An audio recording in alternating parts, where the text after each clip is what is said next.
मेरे दादाजी ने हेल के किंग के साथ महाजोंग खेलते खेलते पूरे 10 बिलियन हार दिए थे और गुस्से में उन्होंने 10 लाख गोस्ट सोल्जर्स की आर्मी इकट्ठा करके सीधे फेंगडू की विशाल सिटी पर चढ़ाई कर दी। वो लगभग अंडरवर्ल्ड के थ्रोन पर बैठने ही वाले थे, लेकिन तभी अचानक उनके पास अपनी सेना को सैलरी देने के लिए पैसे खत्म हो गए और कोई दूसरा रास्ता न बचने पर उन्होंने फिर से मेरे सपनों में घुसकर मुझे देखते ही चिल्लाना शुरू कर दिया। अरे निकम्मे, मुझे कितनी बार तुम्हारे सपनों में चोरी से आना पड़ेगा? मैंने पहले ही कहा था कि मेरे पास इस युद्ध को चलाने के लिए पैसे नहीं बचे। आखिर इंतजार किस बात का कर रहा है? जल्दी पैसे जला। मैं मुश्किल से अपनी आंखें खोल पा रहा था। मैंने बेबस होकर उनकी तरफ देखा और कहा, लेकिन मैं अभी ठीक से जागा भी नहीं हूँ। अगर आपको कुछ जलवाना है तो कम से कम पहले मुझे उठने तो दीजिए। लेकिन वो शांत होने के बजाय और ज्यादा घूरने लगे। उन्होंने गुस्से में चिल्लाते हुए कहा, और तू इतनी चैन की नींद कैसे सो रहा है? मुझे अपनी पूरी गोस्ट आर्मी की 1 महीने की सैलरी देनी है। अगर जल्दी पैसे नहीं दिए तो वो मेरे खिलाफ बगावत कर देंगे। ये सुनकर मैंने लंबी सांस ली और आराम से जवाब दिया, तो फिर सरेंडर कर दीजिए और जल्दी अगले जन्म में रीइंकारनेट हो जाइए। इस बार मेरी फैमिली में पैदा हो जाइए। मैं आपका बाप बनकर आपको अच्छे से स्पॉइल कर दूंगा। मेरे मुंह से ये शब्द निकलते ही उन्होंने मुझे इतनी जोर से लात मारी कि मेरी हड्डियां टूट जानी चाहिए थीं। लेकिन अजीब बात यह थी कि मुझे जरा भी दर्द महसूस नहीं हुआ। उन्होंने गुस्से में मेरी तरफ उंगली दिखाते हुए दहाड़ा, अगर मैं दोबारा मरा तो मेरी सोल हमेशा के लिए वॉइड में बिखर जाएगी। बेवकूफ, अगर तूने मेरे लिए पैसे नहीं जलाए तो मैं अपने गुंडों को भेजकर तुझे सबक सिखाऊंगा, और अगर उससे भी बात नहीं बनी तो खुद तुझे घसीटकर हेल में ले जाऊंगा और वहीं तेरा दिमाग ठिकाने लगाऊंगा। ये सुनते ही मेरी रीढ़ में ठंडी सिहरन दौड़ गई। मैंने घबराकर निगलते हुए उनकी तरफ देखा। आप मुझे भी अपने साथ नीचे ले जाना चाहते हैं? दादाजी, आखिर आपने मुझसे कैसी दुश्मनी पाल रखी है? उन्होंने ठंडी आवाज में सूंघते हुए कहा, अगर मुझे कल तक वो नोट नहीं दिखे तो कसम से मैं खुद वापस आकर तुझे एबिस में अपने साथ घसीट ले जाऊंगा। सच कहूं तो मेरे दादाजी वाकई बहुत प्यार करने वाले इंसान हैं। मैंने अधीर होकर हाथ हिलाया और कहा, अगर आपको और कुछ नहीं चाहिए तो जल्दी जाइए यहाँ से। लेकिन गायब होने से पहले उन्होंने मुझे आखिरी बार घूरा और चिल्लाकर कहा, तुम्हारा दादा अभी भी लड़ाइयां जीतने में लगा है ताकि तुम्हारे लिए एम्पायर और शानदार जिंदगी बना सके। एहसान फरामोश अंधे इंसान। अगले ही पल मैं ठंडे पसीने में डूबा हुआ झटके से जाग गया। पिछले कुछ समय से मैं हर रात दादाजी का सपना देख रहा था और हर बार वो मुझसे अपने लिए और ज्यादा पैसे जलाने को कहते थे। मैं उनके लिए पहले ही हंड्रेड्स ऑफ बिलियंस की ऑफरिंग्स जला चुका था, लेकिन फिर भी पता नहीं क्यों वो कभी काफी नहीं पड़ता था। जब दुकान वाले को समझ आ गया कि मैं उसका कंपीटिंग बिजनेस शुरू करने वाला नहीं हूं तो उसने आखिरकार राहत की सांस ली और अजीब नजरों से मुझे देखते हुए कहा, शायद तुम्हारे बूढ़े बापू नीचे हेल में गैम्बलिंग एडिक्ट बन गए हैं। तुम ऐसे हमेशा पैसे नहीं जलाते रह सकते, एक दिन पूरी तरह कंगाल हो जाओगे। फिर अचानक उसकी आंखें ऐसे चमक उठी जैसे उसे इतिहास का सबसे महान आइडिया मिल गया हो। उसने उत्साहित होकर कहा, असल में तुम उसे एक मनी प्रिंटिंग मशीन ही क्यों नहीं जला देते? ये सुनते ही मेरी आंखें तुरंत चौड़ी हो गईं। हे भगवान, ऐसी चीज सच में एग्जिस्ट करती है? बॉस गर्व से मुस्कुराया और बोला, बिल्कुल करती है। अगर तुम उसके लिए वो प्रिंटर जला दोगे तो वो खुद जितने चाहे उतने पैसे प्रिंट कर सकता है। मैं शौक में उसे घूरता रह गया। फिर मैंने तुरंत उसके कंधे पकड़ लिए और उत्साह में कहा, बॉस आप तो फ्रीकिंग जीनियस निकले। मुझे अभी के अभी ऐसे 3 दे दीजिए। मैंने बिना 1 सेकंड गंवाए तुरंत पैसे दिए और उन 3 पेपर मनी प्रिंटर्स को लगभग छीन लिया, क्योंकि इस पॉइंट पर अगर मैंने जल्दी अपने दादाजी को खुश नहीं किया तो मुझे सच में लगने लगा था कि वो एक दिन सचमुच मुझे घसीटकर अंडरवर्ल्ड में ले जाएंगे। मैं बिना 1 सेकंड रुके सीधे कब्रिस्तान की तरफ भागा। जैसे ही मैं दादाजी की कब्र के सामने पहुंचा, मैं तुरंत घुटनों के बल बैठ गया और उन पेपर मनी प्रिंटर्स को वहीं जलाना शुरू कर दिया। दादाजी, मैं आपके लिए ये मैजिकल प्रिंटर्स भेज रहा हूँ। अब से अगर आपको पैसे चाहिए हो तो खुद ही प्रिंट कर लीजिए, लेकिन भगवान के लिए अब मेरे सपनों में आना बंद कर दीजिए। उस मनहूस समस्या को आखिरकार खत्म करने के बाद मैं कई दिनों में पहली बार राहत महसूस करते हुए घर लौटा। मुझे पूरा यकीन था कि आज मुझे चैन की नींद मिलेगी, लेकिन ज्यादा देर नहीं हुई थी कि वही जानी पहचानी आवाज फिर से मेरे दिमाग में गूंज उठी। दादाजी, इस बार तो आपने हद ही कर दी। मुझे मत बताइए कि 3 मनी प्रिंटिंग मशीन्स भी आपके लिए काफी नहीं थीं। लेकिन इस बार वो गुस्सा नहीं हुए, उल्टा वो बेहद एक्साइटेड दिख रहे थे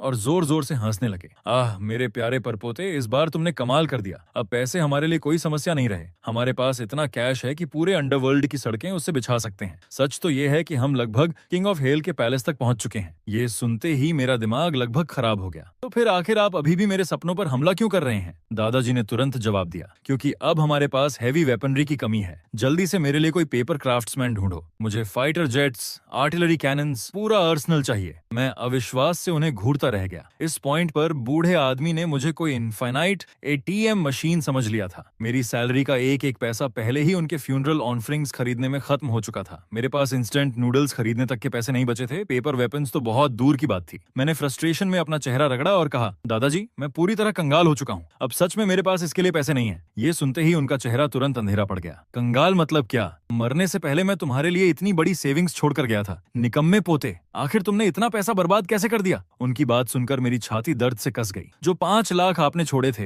मेरी घटिया एक्स गर्लफ्रेंड मुझे स्कैम करके सारे पैसे लेकर भाग गई। ये कहते ही मेरी आंखों से आंसू निकल पड़े और मैं बुरी तरह रोने लगा। दादाजी ने मुझे पूरी निराशा से देखा और चिल्लाए, तुम बस बच्चे की तरह रोना जानते हो। मैंने गुस्से में आंसू पोंछे और वापस चिल्लाकर कहा, क्या मैं अब चैन से रो भी नहीं सकता? आदमी भी रोते हैं, पता है ना आपको। दादाजी तुरंत बोले, बस बहुत हुआ। अगर उस कचरे ने मेरे पोते को इस तरह बेइज्जत करने की हिम्मत की है तो मैं अपनी डेड मैन की इज्जत की कसम खाकर कहता हूँ कि मैं उसे इसकी कीमत जरूर चुकवाऊंगा। उनकी ये बात सुनकर सच कहूँ तो मैं थोड़ा इमोशनल हो गया। दादाजी, आप सच में सबसे बेस्ट हो। मरने के बाद भी मैं आपकी प्रोटेक्शन पर जी रहा हूँ। उन्होंने गर्व से हाथ बांधे और कहा, ध्यान से सुनो लड़के, तुम्हारा दादा नीचे से एक मैसिव कू लॉन्च करने की तैयारी कर रहा है, एक लेजेंडरी कू। मैं कंफ्यूजन में पलकें झपकाने लगा। रुको, आप सच बोल रहे हैं? आप सच में किंग ऑफ हेल को हटाकर अंडरवर्ल्ड का थ्रोन कब्जाना चाहते हैं? दादाजी ने ठंडी हंसी छोड़ी। बिल्कुल सीरियस हूँ। अंडरवर्ल्ड असल में एक जायंट कॉर्पोरेट स्कैम है। वो जो 18 लेवल्स ऑफ हेल है ना, वो सब मास प्रोडक्शन नॉनसेंस है। मैं उससे तंग आ चुका हूँ। और अगर तुम्हें रीइंकारनेट होना है तो हर चीज में रिश्वत देनी पड़ती है। दोबारा जन्म लेने से पहले सांस लेने तक का पैसा लेते हैं। अगर पैसे नहीं दे पाए तो 100 साल तक स्लेव लेबर करवाते हैं, सिर्फ किसी घटिया लॉटरी सिस्टम में एंट्री पाने के लिए। तब जाकर मुझे सब समझ आया। तो इसी वजह से आपने आर्म्ड रिबेलियन शुरू की। दादाजी ने गर्व से सिर हिलाया। बिल्कुल, और इस समय हम ऑलरेडी आधे अंडरवर्ल्ड पर कंट्रोल कर चुके हैं। मुझे इतने पैसे इसलिए चाहिए थे ताकि मर्सनरीज हायर करके एनिमी लीजन्स को कुचल सकूं। मैंने तुरंत कहा, लेकिन अब तो आपके पास वो प्रिंटर्स हैं, आप एंडलेस मनी प्रिंट नहीं कर सकते क्या? दादाजी ने तुरंत सिर हिला दिया। अब सिर्फ पैसे काफी नहीं है, अब हमें ओवरवेलमिंग फायर पावर चाहिए। जल्दी कोई पेपर क्राफ्ट्समैन ढूंढो और मुझे वो वेपन्स भेजो। मैं स्ट्रेस से लगभग गिर ही पड़ा। दादाजी प्लीज मेरी हालत समझिए, आपका पोता बैंकरप्ट हो चुका है। मैं आखिर इतना पैसा लाऊं कहां से? लेकिन दादाजी को जरा भी चिंता नहीं थी। वो आसान है, कल तुम्हारे शहर का जो सबसे बड़ा टाइकून था ना, वो मेरी आर्मी में शामिल हो गया है। आज रात मैं उसे उसकी पोती के सपनों में भेजूंगा और उसे कहूंगा कि वो सीधे तुम्हारे अकाउंट में कुछ मिलियन ट्रांसफर कर दे। मेरी आंखें तुरंत चौड़ी हो गईं। रुको, शहर का सबसे बड़ा टाइकून भी आपकी रेवोल्यूशन आर्मी का हिस्सा है? दादाजी ने लापरवाही से हाथ हिलाया। बिल्कुल नहीं। उसके बेवकूफ बेटे की मौत के बाद उसका परिवार एथियस्ट बन गया। उसके लिए पैसे और सर्वेंट्स जलाने के बजाय वो सिर्फ उसकी कब्र पर फूल चढ़ाते हैं। तुम्हें पता है ये कितनी ह्यूमिलिएटिंग बात है? बेचारा आदमी अंडरवर्ल्ड में सड़क किनारे फूल बेचकर गुजारा करने पर मजबूर हो गया था। फिर दादाजी अचानक सोचते हुए आंखें सिकोड़कर बोले, असल में शायद मुझे उसकी पोती की शादी तुमसे ही करवा देनी चाहिए। Problem solved. ये सुनते ही मेरा पूरा मूड बदल गया। दादाजी, ये तो बिल्कुल हेवनली आइडिया है। मैं गुड न्यूज का इंतजार करूंगा बॉस। दादाजी गर्व से हंसे और मेरी तरफ एक अजीब चीज फेंकी। ये आर्टिफैक्ट रखो, ये लाइफ सेविंग टैलिस्मन है। अगर कभी तुम्हारी जान खतरे में पड़े तो इसे जमीन पर तोड़ देना। जैसे ही ये टूटेगा, तुम्हारा दादा खुद अबिस से निकलकर तुम्हारी जान बचाने आएगा। उस चीज को हाथ में पकड़ते ही मुझे अचानक बहुत ज्यादा सेफ महसूस होने लगा। जब एक टेरिफाइंग अंडरवर्ल्ड माफिया बॉस खुद मेरी प्रोटेक्शन में हो तो जिंदगी में सक्सेस लगभग गारंटीड लगने लगी। अगली सुबह मैं हमेशा की तरह ऑफिस की तरफ निकला, लेकिन दूर से ही मैंने लग्जरी कार्स का एक विशाल कॉन्वॉय कंपनी के एंट्रेंस को ब्लॉक किए देखा। मैं शॉक में वहीं रुक गया। अब कौन सा एम्परर हमारी दुनिया में उतर आया? तभी मेरा कोवर्कर एक्साइटमेंट में मेरी तरफ भागता हुआ आया। सेंग, तुम्हें सच में अभी तक पता नहीं चला? हमारी छोटी सी कंपनी को अभी अभी लियू फैमिली ने खरीद लिया है, वही सिटी के सबसे अनटचेबल टाइकून्स। ये सुनते ही मुझे तुरंत समझ आ गया कि क्या हो रहा था। दादाजी ने सच में अपना वादा निभा दिया था। उस बूढ़े टाइकून की ग्रैंड डॉटर को शायद सपने में आदेश मिला होगा और उसने कंपनी सिर्फ मुझे देने के लिए खरीद ली। मेरे दादाजी सच में अपने शब्दों के पके थे। मैं गर्व से भरा हुआ मेन एंट्रेंस की तरफ स्वेगर करते हुए अंदर गया, लेकिन जैसे ही मैंने अंदर कदम रखा, मैं अचानक एक बर्फ जैसी ठंडी खूबसूरत लड़की के सामने आ गया जिसकी प्रेजेंस ही टेरिफाइंग लग रही थी। तभी एक एम्प्लॉय ने तुरंत मेरी तरफ उंगली करके चिल्लाया, मिस, यही है, यही सेंग है। इससे पहले कि मेरा दिमाग कुछ समझ पाता, कई बॉडीगार्ड्स ने तुरंत मुझे पकड़ लिया और मेरे हाथ पीछे मोड़ दिए। अरे रुको एक सेकंड। लेकिन उन्होंने मेरी एक नहीं सुनी और मुझे घसीटते हुए सीधे लग्जूरियस प्रेसिडेंट ऑफिस में ले गए। वहां बैठी महिला ने एलिगेंटली अपने पैर क्रॉस किए हुए थे और बर्फ जैसी ठंडी आंखों से मुझे घूर रही थी। मेरा नाम लियू रुयान है। मुझे उम्मीद है कि तुम अच्छे से जानते हो मैं कौन हूँ। मैंने ऑकवर्ड स्माइल के साथ बिना सोचे जवाब दिया, बिल्कुल जानता हूँ, आप मेरी फ्यूचर बिलव्ड वाइफ हैं। मेरे मुंह से ये शब्द निकलते ही लियू रुयान का चेहरा घृणा से मरोड़ गया। वो मुझे ऐसी कंटेम्प्ट भरी नजरों से देख रही थी जैसे मैं दुनिया का सबसे घटिया इंसान हूँ। फिर उसने ठंडी आवाज में कहा, कल रात मेरे मरे हुए दादाजी मेरे नाइटमेयर में आए थे। उनका पूरा शरीर खून से भरा था, चेहरा इतनी बुरी तरह पीटा गया था कि पहचानना मुश्किल था। वो रोते हुए कह रहे थे कि अंडरवर्ल्ड के किसी गैंगस्टर ने उन्हें बेरहमी से पीटा। फिर उसने अपनी तेज नजरें मुझ पर गड़ा दी। अभी तुम्हारा ये घटिया चेहरा देखकर मुझे पूरा यकीन हो गया है कि ये सब तुम्हारा ही किया हुआ है। ये सुनते ही मेरा दिल लगभग रुक गया। धत तेरे की। दादाजी, आपको उस बूढ़े आदमी से शांति से बात करनी थी ना, आपने उसे आधा मार क्यों दिया? मैंने जबरदस्ती अपने चेहरे पर ऑकवर्ड स्माइल बनाए रखी, जबकि ठंडा पसीना लगातार मेरी पीठ से बह रहा था। सच कहूं तो मुझे बिल्कुल समझ नहीं आ रहा था कि मैं इस सिचुएशन को आखिर एक्सप्लेन कैसे करूं। अगर मेरे खुद के पिता भी दादाजी को कंट्रोल नहीं कर पाए तो मैं एक अंडरवर्ल्ड माफिया गोस्ट को कैसे संभाल सकता था। तू सच में बेवकूफ है। इस बार तूने गलत इंसान को छेड़ दिया। बहुत बड़ी कैलकुलेशन मिस्टेक कर दी तूने। लियू रुयान रुयान मुझे बर्फ जैसी ठंडी नजरों से घूर रही थी, जबकि मैं पैनिक में तुरंत दोनों हाथ ऊपर उठाकर बोला, नहीं नहीं, एक सेकंड रुकिए, मैं अपनी जान की कसम खाकर कहता हूँ कि ये सब बहुत बड़ा मिसअंडरस्टैंडिंग है, बहुत ही दुखद मिसअंडरस्टैंडिंग। लेकिन वो शांत होने के बजाय अपनी आंखें सिकोड़ कर मुझे ऐसे देखने लगी जैसे मुझे पूरी तरह पड़ रही हो। फिर भी अब तक जो मैंने देखा है उससे लगता है कि तुम्हारे पास गट्स हैं और कुछ डार्क टैलेंट्स भी। मेरे दादाजी रोते हुए कन्फेस कर रहे थे कि तुम्हारे पास पैसों की बहुत कमी है और कोइंसिडेंस से मेरे पास तुम्हारे लिए एक डर्टी लिटिल जॉब भी है। अगर तुम ये कर्ज पूरा कर दो तो मैं तुरंत तुम्हें $1 मिलियन ट्रांसफर कर दूंगी। जैसे ही मैंने $1 मिलियन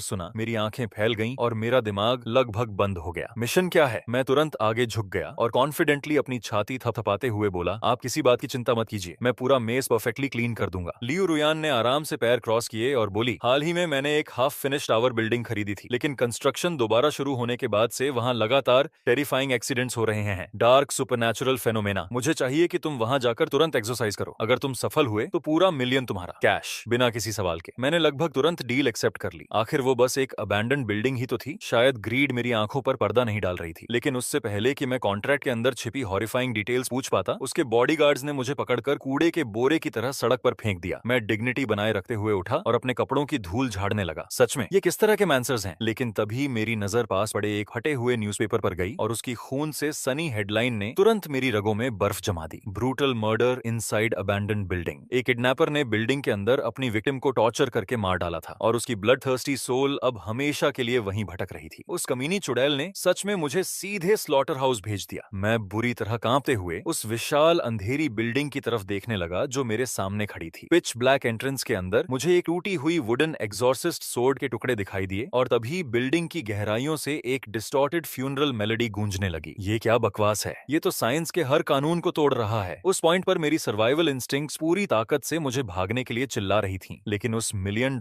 के लालच ने मुझे धीरे धीरे बिल्डिंग के जबड़े के अंदर धकेल दिया। जैसे ही मैं अंदर गया, खुद अंधेरा ही सफोकेटिंग महसूस होने लगा। धत तेरे की, ये जगह बहुत ज्यादा टेरिफाइंग है। शायद मुझे सुबह तक इस क्लीनिंग क्लोजेट में छिप जाना चाहिए। मेरी आवाज बुरी तरह कांप रही थी। मैंने खाली कॉरिडोर की तरफ देखते हुए धीरे से कहा, गोस्ट ब्रदर्स एंड सिस्टर्स, मैं शांति से आया हूँ। मेरे दादाजी का नाम सेन फेंग है और वो अंडरवर्ल्ड के वॉरलॉर्ड जैसे हैं। अगर कोई शिकायत हो तो उनके ऑफिस में कंप्लेंट कर देना। तभी अचानक अंधेरे में एक पुराना टेलीफोन इतनी जोर से बज उठा कि मेरे कान लगभग फट गए। आखिर कौन बार बार कॉल कर रहा है? तुम लोगों को मेरी पहले से मिजरेबल लाइफ से और क्या चाहिए? इससे पहले कि मैं रिएक्ट कर पाता, एक हॉरिफाइंग फीमेल एपरेशन सीधे दीवारों के अंदर से बाहर रेंगती हुई निकल आई। मैं लगभग चीख पड़ा और तुरंत दोनों हाथ ऊपर उठा दिए। मिस, पहले शांत हो जाइए। अगर आपने मुझे यहाँ मार दिया तो मैं कसम खाता हूँ कि मेरे दादाजी अंडरवर्ल्ड में आपकी खाल खिंचवा देंगे। उस घोस्ट का चेहरा नफरत से मरोड़ गया और वो फुफकारते हुए बोली, मुझे अंडरवर्ल्ड की जरा भी परवाह नहीं। मैं हमेशा लिविंग वर्ल्ड में ही रहूंगी। अब सफरिंग के लिए तैयार हो जाओ, मर जाओ कीड़े। मेरे पैरों से लगभग ताकत निकल गई। आपने मुझे मेरी ट्रम्प कार्ड इस्तेमाल करने पर मजबूर कर दिया। मैंने जल्दी से दादाजी वाला तालिस्मैन निकाला और चिल्लाया, अपीयर, धत तेरे की, गलत बोल दिया, बाहर आइए जल्दी। दादाजी, दादाजी, मेरी मिजरेबल लाइफ बचाइए। मैंने पूरी ताकत से तालिस्मैन को कंक्रीट फ्लोर पर दे मारा और मिरेकल के लिए डेस्परेटली प्रार्थना करने लगा। अचानक पूरी बिल्डिंग की फाउंडेशंस में एक इनॉर्मस शॉक वेव फट पड़ा। फिर अंधेरे में दादाजी की मैजेस्टिक आवाज गूंजी, शांत हो जाओ मेरे लॉयल ग्रैंडसन, तुम्हारा दादा आ चुका है। उनका विशाल फिगर धीरे धीरे गोस्टली स्मोक के अंदर से बाहर निकला और वो उस मर्डरस स्पिरिट को घृणा से घूरने लगे। ये रोती हुई गंदी चीज आखिर किस कब्र से निकल कर आई है? जैसे ही फीमेल गोस्ट ने दादाजी को देखा, उसकी आंखें प्योर हेट्रेड से भर गईं और उसके शरीर से डेडली क्रिम्सन ऑरा फूट पड़ा। लेकिन अनएक्सपेक्टेडली दादाजी का चेहरा अचानक पीला पड़ गया। वो 2 कदम पीछे हटे और तुरंत पूरी स्पीड से भागने के लिए घूम गए। धत तेरे की, ये तो कैटास्ट्रोफी क्लास स्पिरिट है। मेरा फेक एस्ट्रल प्रोजेक्शन एक एक्सचेंज भी सर्वाइव नहीं करेगा। और बस ऐसे ही बूढ़ा आदमी मुझे पूरी तरह छोड़कर भाग गया। मैं पूरी डिस्पेयर में उस गोस्ट को घूरने लगा। बहन जी, अगर मैं कसम खाऊं कि ये सब एक बेवकूफी भरा मिसअंडरस्टैंडिंग था तो क्या आप मान लेंगी? स्पिरिट ने मर्डरस रेज से मुझे घूरा। मिसअंडरस्टैंडिंग नहीं, मुझे लगता है कि तुम बस स्लो एंड एगनाइजिंग डेथ चाहते हो। घमंडी छोटे कीड़े, मैंने सब कुछ खो दिया है, लेकिन आज मैं तुम्हारी सोल को अपने साथ डार्कनेस में घसीट कर ले जाऊंगी। मैं लगभग वहीं गिर पड़ा। रुको, दया कीजिए, मेरी वाइटल यंग एनर्जी अब्सॉर्ब कर लीजिए। मुझे देखिए, मैं हेल्थी यंग मैन हूँ, लाइफ एनर्जी से भरा हुआ। मैं आपके काम आ सकता हूँ। गोस्ट गुस्से में चीखी, अपने सपनों में दे कमीने, अब एनाइलेशन के लिए तैयार हो जा। वो अपने शार्प क्लॉज फैलाकर मेरी तरफ झपटी और जैसे ही मुझे लगा कि मौत मेरी गर्दन पर सांस ले रही है, दादाजी की थंडरस आवाज फिर से पूरे स्पेस में गूंज उठी, इसे तुरंत पकड़ लो। फीमेल स्पिरिट जोर जोर से छटपटाने लगी और चीख कर बोली, मुझे छोड़ दो, तुम खुद को क्या समझते हो जो मुझे ऑर्डर्स दे रहे हो? दादाजी ने कंटेम्प्ट से भरी डार्क लाफ छोड़ी और अगले ही सेकंड तापमान फ्रीजिंग तक गिर गया। उनके बगल में मैसिव वेपन्स लिए 2 टेरिफाइंग रीपर्स मटेरियलाइज हो गए। दादाजी गर्व से मुस्कुराए, और अब मेरे एस्कॉर्ट के बारे में क्या ख्याल है कचरे? उन इन्फर्नल गार्डियंस का ओवरवेलमिंग प्रेशर महसूस होते ही गोस्ट बुरी तरह डर गई। वो पैनिक में चीखी और भागने की कोशिश करने लगी, लेकिन हेवी अंडरवर्ल्ड चेन्स उसके शरीर पर लिपट गईं और उसे तुरंत जमीन पर पटक दिया। विक्ट्री सिक्योर होते देख दादाजी ने जल्दी से स्पिरिट मनी की मोटी गड्डी निकाली और रीपर्स को थमा दी। ब्रोदर्स, हमेशा की तरह एक्सीलेंट वर्क। हेल की सबसे अच्छी टी पीना और शिफ्ट खत्म होने के बाद आराम से हॉट बाथ लेना। रीपर्स ने तुरंत सम्मान से हाथ हिलाए। बॉस, हमें शर्मिंदा मत कीजिए, हम प्रैक्टिकली फैमिली हैं। अगली बार इतना एंटरटेनिंग ऑपरेशन चाहिए हो तो बस ऑर्डर दे दीजिए। तभी उनमें से एक ने क्यूरियोसिटी से मेरी तरफ देखा। और ये हैंडसम यंग मैन आपका ग्रैंडसन है? इसे हमारे हवाले छोड़ दीजिए। रिकॉर्ड बुक्स में थोड़ा बदलाव करके हम इसकी लाइफ स्पैन में आसानी से कुछ एक्स्ट्रा डेकेड्स जोड़ सकते हैं। ये इनक्रेडिबल ऑफर सुनते ही दादाजी ने तुरंत उससे भी मोटी बंडल उनके पॉकेट्स में ठूंस दी। अब जब वो मर्डरस गोस्ट हेल्पलेसली चेन्स में बंधी जमीन पर पड़ी थी, मैं धीरे धीरे उसके पास गया और पूरी ताकत से उसे थप्पड़ मार दिया। तो अब क्या हुआ कचरे? अभी भी मेरे सामने टफ बन रही हो? अपनी औकात समझ लो। अंडरवर्ल्ड में मेरी भी माफिया कनेक्शंस हैं, बेवकूफ। बंधी होने के बावजूद गोस्ट ने विशसली मुझे घूरा और चीख कर बोली, मेरा पति मेरा बदला लेगा, वो तुम्हें बचने नहीं देगा। मैं ठंडी हंसी हंसते हुए बोला, ओह नहीं, मैं डर से कांप रहा हूँ। तो उसे भी बुला लो, फिर 2 for 1 पैकेज डील कर लेंगे। मैंने कॉन्फिडेंटली रीपर्स की तरफ मुड़कर कहा, ब्रोदर्स, जब इस औरत को प्रिजन में डालो तो इसका एक एक बोन तोड़ देना। बोनस पेमेंट के तौर पर मैं तुम्हारे लिए फॉर्चून जला दूंगा। रीपर्स डार्क स्माइल के साथ बोले, बस इतना ही, समझो हो गया यंग मास्टर। अगली बार बस हाई वैल्यू फॉरेन करेंसी भेजना। पेमेंट अच्छी हो तो हम बहुत रीजनेबल लोग हैं। सिनिस्टर स्माइल्स के साथ वो दोनों रीपर्स उस चीखती हुई औरत को शैडोज के अंदर घसीट कर ले गए और पूरी बिल्डिंग अचानक पूरी तरह शांत हो गई। मैं एब्सोल्यूट ऑ में दादाजी को घूरता रह गया। सच कहूं तो उस बूढ़े आदमी की अंडरवर्ल्ड कनेक्शंस पूरी तरह मॉन्स्ट्रस थीं। दादाजी ने गर्व से मेरी तरफ देखा और कहा, इज्जत लोगों के मुंह पर कैश की गड्डियां फेंक कर खरीदी जाती है। बेवकूफ लड़के, अगर पैसे ना हो तो हेल के दरवाजे भी तुम्हारे लिए नहीं खुलेंगे। फिर उनका चेहरा अचानक सीरियस हो गया। उन्होंने उंगली दिखाते हुए मुझसे कहा, अब ध्यान से सुन। जल्दी से वो वेपनरी मेरे लिए जला और ध्यान रहे कि मार्केट का सबसे महंगा इंपीरियल ग्रेड पेपर इस्तेमाल हो। जैसे ही मैं रेबल्स को पूरी तरह कुचल कर अपना एम्पायर स्टेबलाइज कर दूंगा। हेल का हर कानून मैं खुद लिखूंगा। मैंने तुरंत अपनी पीठ सीधी की और ड्रामेटिक सैल्यूट मारते हुए कहा, अंडरस्टूड जनरल। उस हिसाब से शायद मुझे जल्दी मर जाना चाहिए ताकि मैं भी आपके बगल में थ्रोन पर बैठ सकूं। दादाजी ने तुरंत मेरे सिर पर जोर से छपत मारी, अपना मुंह बंद रख और ऐसी मनहूस बातें करना बंद कर। फिर उन्होंने शक भरी नजरों से आंखें सिकोड़ ली। टॉपिक बदलते हैं। आधी रात को तू उस मौत के अड्डे में आखिर कर क्या रहा था? मैंने जल्दी से उन्हें पूरी कहानी बता दी कि कैसे लियू रुयान ने मुझे उस सुसाइडल मिशन पर भेजा था। जैसे ही दादाजी ने सब सुना, उनका गुस्सा इतना भड़क गया कि लगा वो वहीं दूसरी बार हार्ट अटैक से मर जाएंगे। उसी समय कई किलोमीटर दूर लियू रुयान अपारेंटली बिनोक्यूलर्स से दूर बैठकर सब देख रही थी और मुझे जिंदा बचते देकर उसके होठों पर हल्की मुस्कान आ गई। तो ये आवारा कुत्ता सच में काटना जानता है। उसी रात जैसे ही लियू रुयान अपनी लग्जूरियस मैंशन में सोई, वो तुरंत एक हॉरिफाइंग नाइटमेयर में खींच ली गई। सपने में उसने अपने दादाजी को देखा। उनका पूरा शरीर खून से लथपथ था और चेहरा इतनी बुरी तरह पीटा गया था कि पहचानना मुश्किल था। वो रोते हुए उसकी तरफ रेंगते आए, पोती प्लीज मैं तुमसे भीख मांगता हूँ, उस लड़के से तुरंत शादी कर लो। उसका दादा पूरा मॉन्स्टर है और उसके अंडरवर्ल्ड इन्फोर्सर्स को कोई रोक नहीं सकता। उसने बिना पसीना बहाए हमारे परिवार की पिछली 8 जनरेशंस तक को खत्म कर दिया। प्लीज उससे शादी कर लो और इस मैसेकर को रोक दो। लेकिन लियू रुयन ने गुस्से में अपनी मुठियां भींच ली। मैं उस नोबडी से शादी करने से पहले मरना पसंद करूंगी। अगर वो लोग नीचे आपको टॉर्चर कर रहे हैं तो मैं ऊपर उसके बेवकूफ ग्रैंडसन की जिंदगी बर्बाद कर दूंगी। उसके दादाजी तुरंत पैनिक में आ गए। तू उसे छूने की हिम्मत भी मत करना। उस बूढ़े माफिया बॉस के पास एंडलेस फाइनेंशियल रिसोर्सेज हैं। वो टेरिफाइंग स्पीड से डिमोनिक आर्मी खड़ी कर रहा है और जल्द ही पूरे अंडरवर्ल्ड का एब्सोल्यूट डिक्टेटर बन जाएगा। जैसे ही वो वर्ल्ड्स के बीच की बैरियर्स तोड़ देगा, लिविंग वर्ल्ड पर हमला करना उसके लिए बैकयार्ड में घूमने जितना आसान हो जाएगा। अगर तू उसे प्रोवोक करती रही तो वो तुझे अपने पैदा होने पर पछतावा करवा देगा। लियू रुयान कंफ्यूजन में बोली, लेकिन उस बूढ़े आदमी के पास इतना पैसा आ कहां से रहा है? उसका ग्रैंडसन तो बस एक फेल्ड ऑफिस वर्कर है, कॉर्पोरेट स्लेव। उसके दादाजी ने गंभीर आवाज में कहा, तुझे पता है वो इतना टेरिफाइंग क्यों है? क्योंकि उसके ग्रैंडसन के पास यिन एबस बर्थ ऑनरा है। नॉर्मली जब इंसान 1.5 लोगों के लिए पैसे जलाते हैं तो ज्यादातर स्पिरिट बैंक्स उन्हें फिल्टर कर लेते हैं। हमारे पास लगभग कुछ नहीं पहुंचता, लेकिन जब उसका ग्रैंडसन ऑफरिंग्स जलाता है तो हमें सब कुछ डायरेक्टली मिलता है। ये सुनते ही लियू रुयान का एक्सप्रेशन पूरी तरह बदल गया। उसके दादाजी ने तुरंत उसके कंधे पकड़ लिए और बेगिंग करते हुए बोले, पोती मान जा, अगर वो तेरे लिए भी पेपर मनी जलाने लगे तो तू अंडरवर्ल्ड में रिच बन जाएगी और आखिरकार उसके दादाजी का सामना करने लायक ताकत हासिल कर लेगी। लियू रुयान धीरे धीरे सोचते हुए सिर हिलाने लगी। असल में ये आइडिया इतना बुरा भी नहीं है, लेकिन अगली सुबह जब लियू रुयान मुझे किडनैप करके अपने दादाजी के लिए भी पैसे जलवाने आई, तब तक मैं रातों रात भागकर अपने होम टाउन वापस पहुंच चुका था। मैं तुरंत कई वेपन मॉडल्स लेकर गांव की फ्यूनरल ऑफरिंग शॉप में गया और उन्हें टेबल पर रख दिया। बॉस, मुझे इनकी फुल स्केल कॉपीज चाहिए। बूढ़ा शॉपकीपर मुझे ऐसे घूरने लगा जैसे मैं पूरी तरह पागल हो गया हूँ। बच्चे, क्या मैं तुम्हें कोई मिलिट्री फैक्ट्री लगता हूँ? पागल हो गया है क्या? मैंने जल्दी से सिर हिलाया। उन्हें फुल साइज होने की जरूरत नहीं है, लेकिन प्रोपोर्शंस बिल्कुल एग्जैक्ट होने चाहिए। बूढ़े आदमी ने हेल्पलेसली अपनी ठोड़ी सहलाई। इम्पॉसिबल, बहुत मुश्किल है। जब तक तुम एक्स्ट्रा पेमेंट ना दो, शायद मैं इन्हें 3D प्रिंटिंग से बना सका हूँ। मेरी आंखें तुरंत फैल गईं। सच में अब ऐसे फ्यूनरल ऑफरिंग्स भी बनते हैं? शॉपकीपर गर्व से हंस पड़ा। बिल्कुल, जमाना बदल रहा है। ज्यादातर लोग प्रिंटर्स से अपने लिए पेपर गर्लफ्रेंड्स बनवाते हैं, लेकिन पहली बार किसी ने मुझसे वेपन्स मांगे हैं। मैंने तुरंत टेबल पर पैसे पटक दिए। मैं एक्स्ट्रा पे करूंगा, लेकिन मुझे ये आज रात चाहिए। पहले वेपन्स बनाओ। फाइटर जेट्स और टैंक्स बाद में भी बन सकते हैं। रात तक मैं आखिरकार वो मैसिव आर्सेनल लेकर घर लौटा जो शॉपकीपर ने मेरे लिए तैयार किया था, और बिना हिचकिचाए मैंने सारी ऑफरिंग्स आग में फेंक दी। आसमान में थिक स्मोक उठने लगा और उसने एक जायंट स्वेयरलिंग वॉर्टेक्स बना दिया। तुरंत फ्लेम्स के अंदर से दादाजी की एक्साइटेड आवाज गूंजी। ग्रैंडसन, तुम कमाल हो। इतनी सारी शानदार चीजें, इस इक्विपमेंट के साथ मैं पूरे टेरिटरीज कॉन्कर कर सकता हूँ। मैंने जल्दी से पूछा, दादाजी क्या ये काफी है? मैं और खरीद सकता हूँ? दादाजी जोर से हंस पड़े। जरूरत से ज्यादा काफी है। मेरे पुराने कॉमरेड्स को ऑलरेडी लेवल 18 असेंबली लाइन से आजाद करा लिया गया है। इस इक्विपमेंट के साथ वो बूढ़े बेवकूफ और उनकी छोटी सोर्ड्स अब देखेंगे कि मॉडर्न ईरा वॉरफेयर असल में होता क्या है। ये सुनकर मैं गर्व से मुस्कुराने लगा। दादाजी, कल तक टैंक्स और फाइटर जेट्स भी रेडी हो जाएंगे। मैं सब आपके लिए जला दूंगा। बहुत स्पेक्टेक्युलर होने वाला है। लेकिन दादाजी ने अचानक डिसमिसिवली हाथ हिला दिया। फाइटर जेट्स भूल जा, बस मेरे लिए कुछ न्यूक्लियर वॉरहेड्स जला देना, ज्यादा प्रैक्टिकल रहेंगे। मैंने गंभीरता से सिर हिलाया। डील। लेकिन अगली सुबह जैसे ही मैं उठा, मेरा कोर्टयार्ड पहले से बॉडीगार्ड से भरा हुआ था। इससे पहले कि मैं कुछ समझ पाता, लियू रुयन हाथ बांधे डेंजरस स्माइल के साथ धीरे धीरे मेरी तरफ बढ़ी। तू काफी तेज भागता है लड़के, लेकिन ये मत सोच कि मेरी पकड़ से बच सकता है। इतनी हालत में भी मैंने जबरदस्ती ग्रिन निकाली। हनी, क्या आपने पिछले कुछ दिनों में मुझे इतना मिस किया? उसका चेहरा तुरंत अंधेरा पड़ गया। मुझे हनी मत बुलाओ, आज मैं तुम्हें सबक सिखाऊंगी। मैं तुरंत पैनिक में आ गया। रुको रुको, हम इस बारे में आराम से बात कर सकते हैं। लेकिन मेरे विरोध करने से पहले ही बॉडीगार्ड्स मुझे पूरी तरह बांध चुके थे। दोपहर के आसपास अचानक एक बड़ा ट्रक कोर्टयार्ड में आया और उसने पेपर मनी का पूरा पहाड़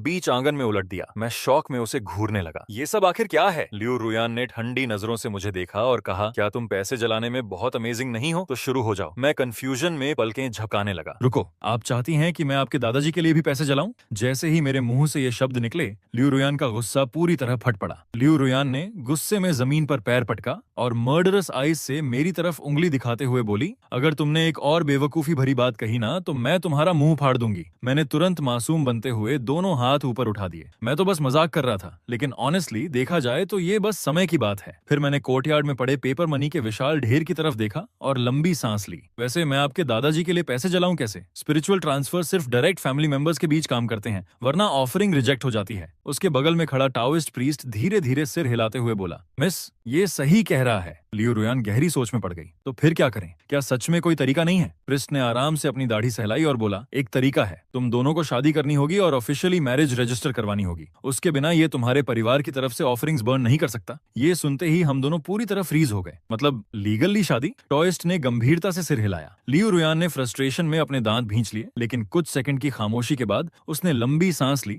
और आखिरकार फैसला कर लिया। 2 घंटे बाद हम दोनों सिविल अफेयर्स ब्यूरो के बाहर खड़े थे, हाथ में ऑफिशियल मैरिज सर्टिफिकेट पकड़े हुए। लियू रुयान ने मुझे ठंडी नजरों से घूरा और चेतावनी दी, ज्यादा एक्साइटेड मत हो। मेरी नजर में तुम अभी भी बस चॉपिंग बोर्ड पर पड़ी एक मछली हो। मैं बेशर्मी से मुस्कुराया। जो भी कहो हनी, अब मैं घर जाकर दादाजी के लिए पैसे जलाने वाला हूँ।